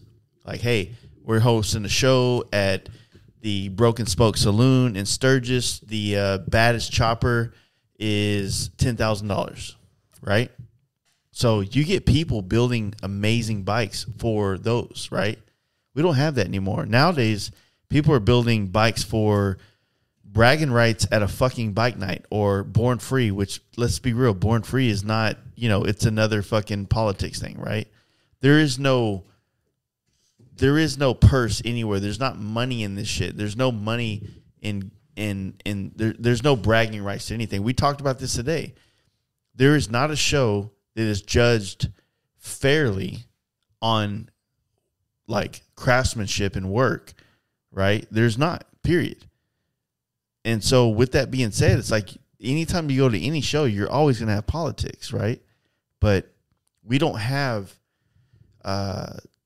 there's no money in that. There's no advertising that because right now the industry or motorcycling in general, to go down another rabbit hole is the most famous people in the motorcycle industry aren't builders anymore. It's not about building bikes. Hey, whose flannel do you have on right now? He's more famous than every bike builder that's ever been out. You know what I'm saying? Yeah.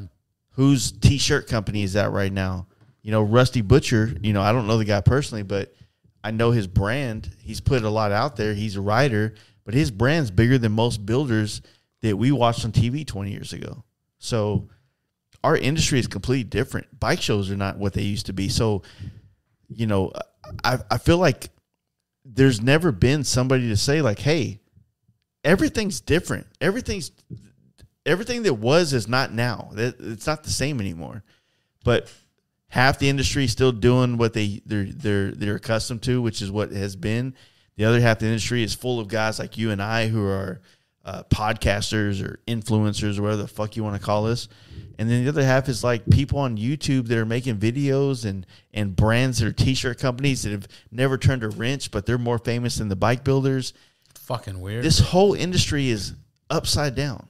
Yeah. Even the powers that be in the industry have no idea how to even like navigate it or dictate it or put promotions, right? It's so fucking upside down. I like I said, just a month ago, 2 months tops, I was riding with Michael Beach and Eddie Ciprian.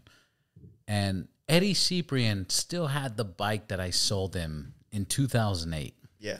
It was a streak light. It was fixed up. Fucking, it had a 19-inch rim back then, which was fucking huge. Huge. Yeah.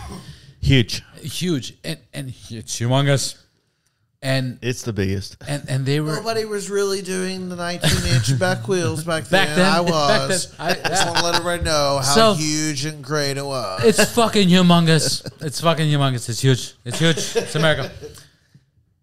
But it was so interesting going on a bike ride with them because I realized they haven't been on a bike ride in the recent times. Yeah.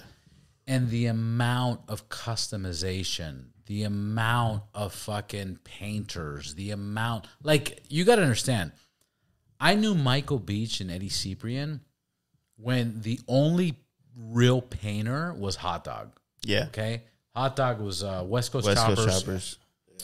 And Dean fucking had one of the fucking Chango Blanco or some shit like that. Like that's all that existed. There wasn't many parts. Custom Chromes was the only accessory shop for Harley Davidson. Yeah. Okay. This is the era that I grew up in. But then I saw all the difference because I still continued it. And now I'm riding with these guys, and these guys are like, look at these fucking brakes. Look at these fucking rims. Look at these paint jobs. Look at these LED lights. Look at these fucking seats. Look at these fucking leathers. Look at, like, it's completely changed. Like, people don't understand. Harley Davidson 10, 15 years ago, there wasn't what exists now. It's a whole different ball game. And I get that part for Bulletproof Welder, because what he does is fucking, not only does he paint and get fucking custom and pinstriping, but he's a welder. He makes his own fucking pegs, and he makes his own fucking handlebars and grips and fucking, so, you know, it's all customized. But the guy was fucking traumatized. Like, the guy was like, dude, this is like fucked up, because First Place was a bullshit bike. Like, when you look at the build overall, it usually is. You're like, dude, this is a bullshit bike. And I've had Roland Sands on the podcast, and that episode, I've been key to getting information about people that people don't know. And when I was talking with Roland, first of all, when I did a podcast with Roland, I had no idea I was going to interview Roland. That's the truth of the matter. I was like, I want to speak to somebody that works for Roland Sands and talk about the brand, etc. They're like, oh, absolutely. When I showed up, they're like, Roland's upstairs. I'm like, what? They're like, Roland. I'm like, I didn't even know there was a dude named Roland running upstairs, right? So then I get upstairs, I set up the equipment. I'm like, all right, 3, 2, 1. We start talking. And when I talked to Roland, I said, Roland, what got you into the industry? He's like, well, my dad got me into the industry, you know, blah, blah, blah. I go, but what really got you into the industry? He's like, my dad. And I go, who's your dad? And he's just like, my dad's like a builder. He used to make custom parts for bikes. Do you know who his dad is? Yeah, he owns PM. Performance Machines. And this is what I used to rock on my fucking, I had an FXDXT 2003 anniversary edition.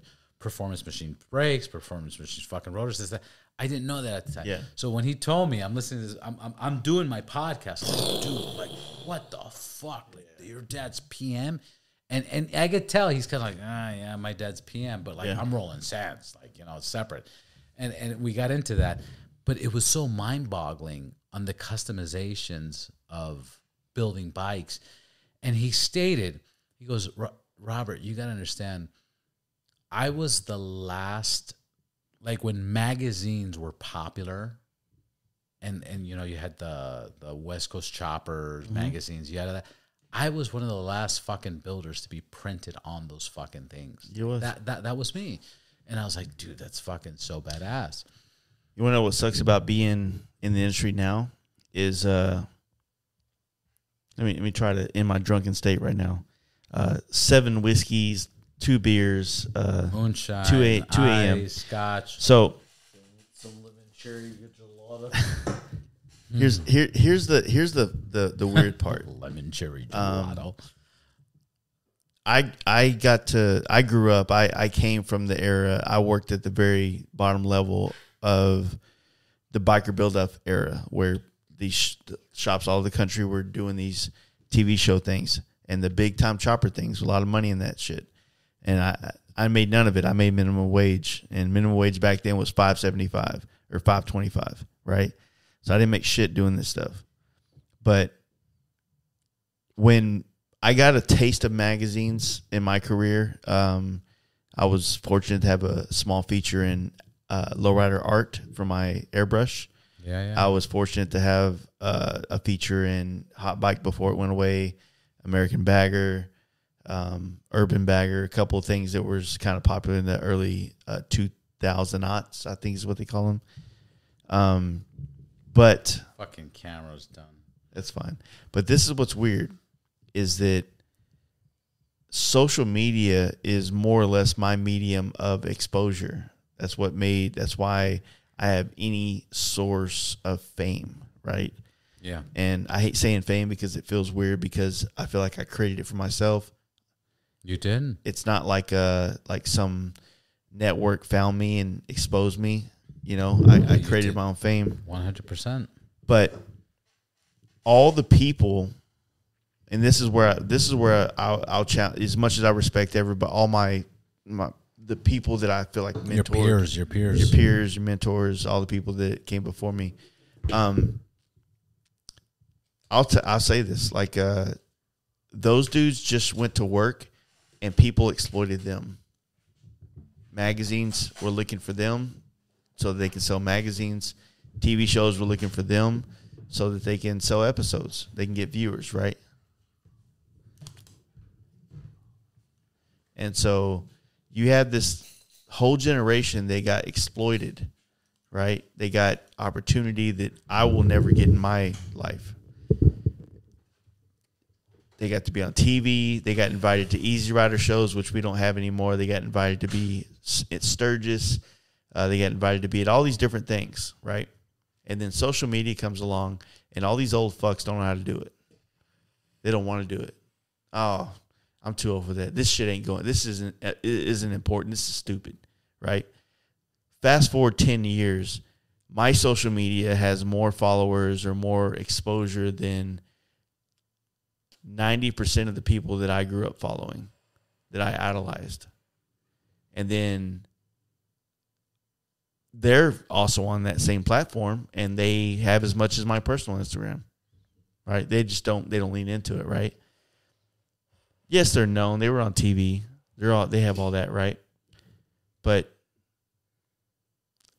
why is my exposure, why is my fame invalid to them, when technically I created it for myself? I earned my own fame. I created my own fame. I started my own Instagram. I curated my own content. I was my own magazine producer. I was my own TV producer, making my reels, my stories, my YouTube, my photography. Yeah. I'm all that. And they are just doing the same shit they were doing in 2006, right? And nobody cares because they never were a photographer, a videographer, a promoter of themselves, right? But it's easier and it's harder now than ever, because the difference is you had to be selected back then. You had to be selected. Now you have to be consistent. Mm-hmm. Okay? And this is kind of what I was talking about, that one person. That one person, I was like, dude, how are you getting this much attention if you were just writing? If you started writing only 3 years ago. Yeah. I've been writing way longer than you have. And you have a bigger following, and you have a bigger group in the last 3 years than I have in 15 years at that time. Mm. And it's just different times. You know, same thing. I was talking to Michael Beach. He's like, dude, being famous now compared to before is so different. Like you can't do shit that you want to do. You can't be places you want to be because it's all publicized. It's all seen. So it's a different time. And you've maximized this current era. And this is something I wanted to talk about earlier in the podcast. I was reading an article that was very interesting, and it says people born from 1977 to 1984 were fucking unique. And we're unique because we're in the perfect era of people before internet and social media and after. And we're like the greatest people to introduce the old to the new. Yeah. We're there. That's our era. Agreed. And that's the struggle. And it's a big struggle. It's hard. We're valued by the younger generation and devalued by the older generation. They think we didn't work hard, but none of them did this. You know what I mean? I mean, arrogant or not, you know, I'm a fucking professional at what I do. I'm one of the best painters in America. I'm not the best. I'm one of the best. You know what I mean? And honestly, if you put me in a competition with the best, I'd probably try to push myself to be better than them, right? But there's no competition for that, so there's no reason to push that. I've doing podcasts, doing 270, 280 episodes of podcasts and sitting down with people. I've never seen more entitled people than the people that never had to work that hard for their fame. You know what I mean? That, you know, they took their bike to a bike show, which I also did. You know, they took their bike to a bike show and said company, Easy Riders, put them out there. They started putting them on their tour, blah, blah, blah. We don't have any of that shit. Everything that made all the all the other builders, all the other people in our industry famous, none of that exists anymore. None of it. None of it. None of it exists. There's no companies out there trying to say, hey, Jace, we want to take your bike and we want to put you in every show across America and we're going to pay you to be there and all you got to do is fucking shake hands, kiss babies, and sign some autographs. That doesn't exist anymore. Not anymore. Right? So now, you know, I'm on Instagram. I'm on YouTube. I have a podcast. Now I'm known for that. I'm my corner of fame or whatever the fuck you want to call it. And it's devalued by people because they think that I did it because social media is easy. If it's so easy, then why the fuck aren't you? It's not fucking easy. If it's so easy, why the fuck do you have 5,000 followers and you have 20, 30, 40, 50 years of content you could be putting on there, and I'm making my content every day alone? You got a fucking team, right? Why am I doing it and you can't figure it out? You got a fucking team. It's fucking difficult, bro. Because look at my team. You're not used to. Look at my team. We're on the same boat. Fucking, it's but I'm talking about. But it's impossible. It seems impossible. Yeah. Because we're editing, we're hosting, we're talking, we're recording, we're fucking publishing, we're doing graphics, we're doing designs. Then to top it off, you're fucking painting people's bikes, painting people's fucking helmets. Mm-hmm. Who comes first? Who comes second? Who's going to pay more? Who's going to pay?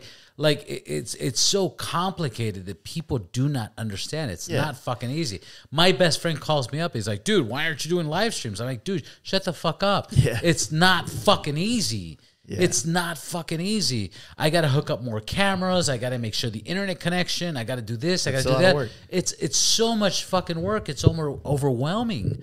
It's overwhelming. And you're right. If you step back and you look at all the shit that we're doing for our industry, and we're doing it for the industry, we're doing it for our passion. But when you step back and look at it, it's like, guys, shut the fuck up. It's not fucking scratch a lottery ticket and fucking hit it. There's I think somebody was talking about one time what did they call it? They call it the social media lottery. And every now and then somebody hits that social media lottery.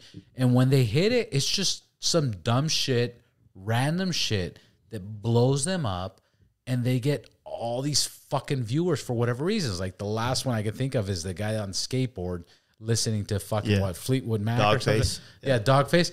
He fucking blew up randomly. It wasn't it was authentic. That kind of fame is not that's unfortunate. What happens is people think that that's the kind of way that I blew up, right? They think that, because that dude's got millions of followers for riding a skateboard and drinking Ocean Spray and having a good song, right?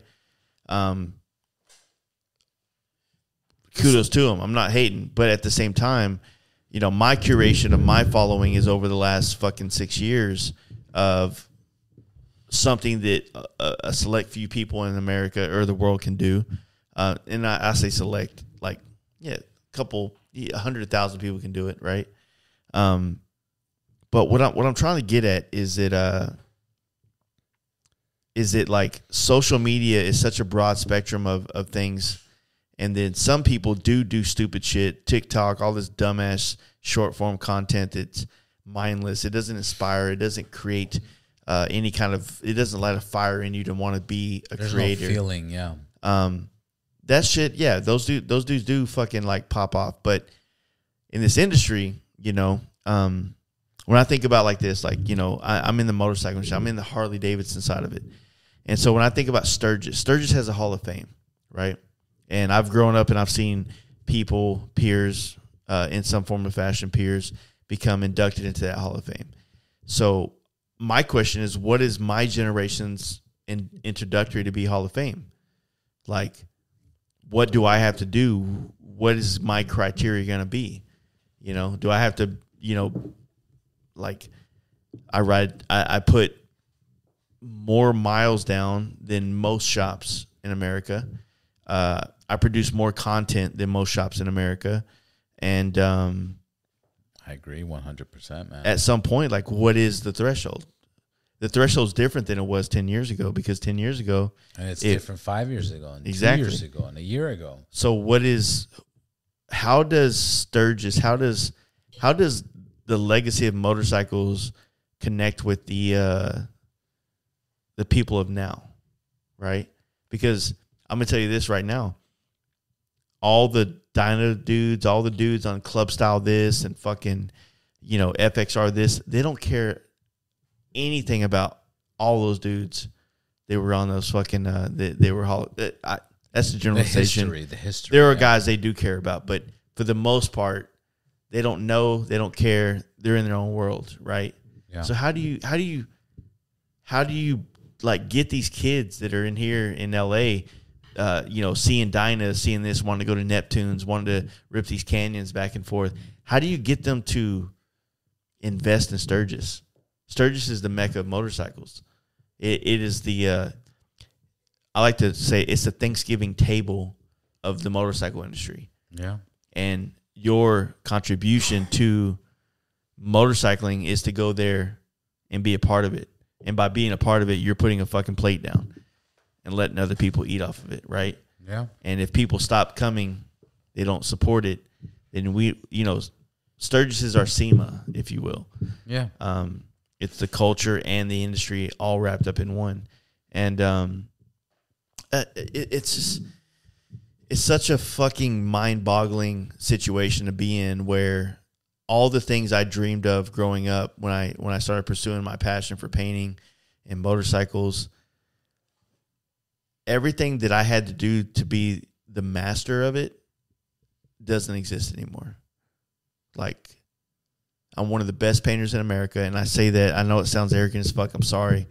You're fucking dope, dude. I'm one of the best painters in America, but I'm not a woman now. And so I don't get any of those opportunities. Black, you're not Hispanic. You're not. Yeah, I'm not. I see what you're saying. So now I'm like, okay, fuck.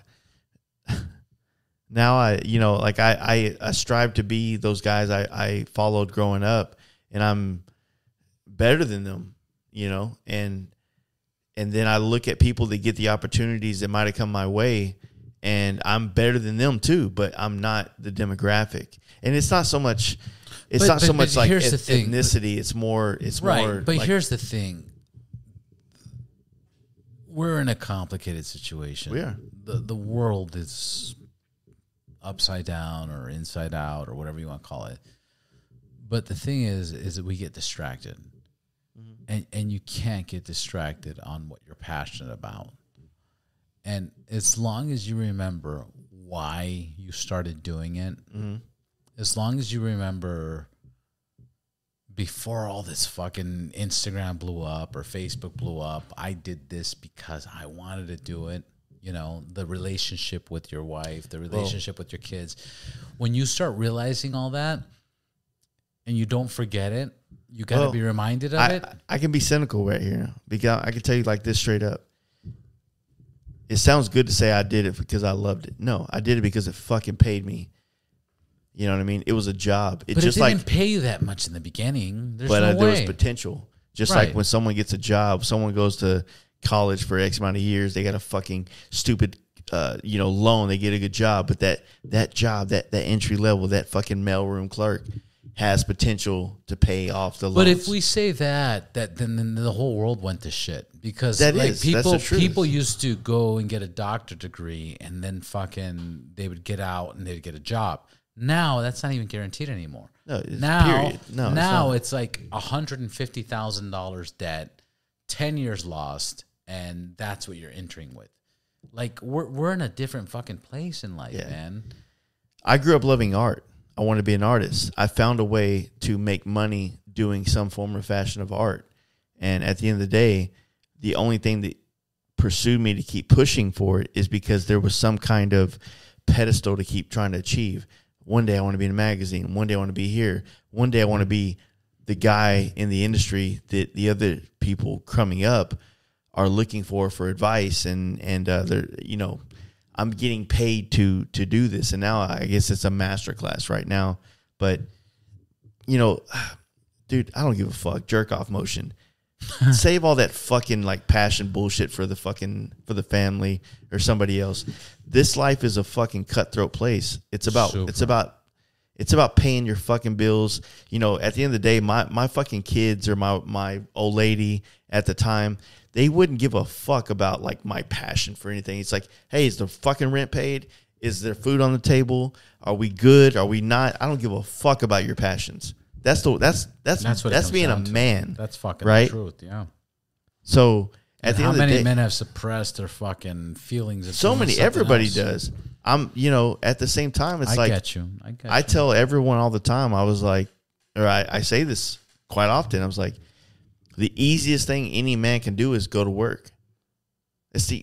We're not good at anything else. We're good at fucking and working. That's it. And probably not that good at fucking, to be honest with you. Right? But speak for yourself, homeboy.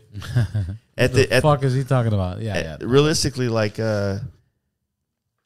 working is the easiest thing you can ever do in your life. If you work for somebody, then your whole fucking everything you got to do is laid out for you. All you do is fucking follow instructions. All you got to do is show Legos, up. motherfucker. Show up. It's Legos. That's a lot of American companies. It's like as soon as you come to work, it's check in from the head down. Yeah. Like just your physical, just show up. Yeah, like don't think, don't fucking talk. Yeah. Don't share your opinions. Just from the neck down. Yeah. And 100%. And that's it.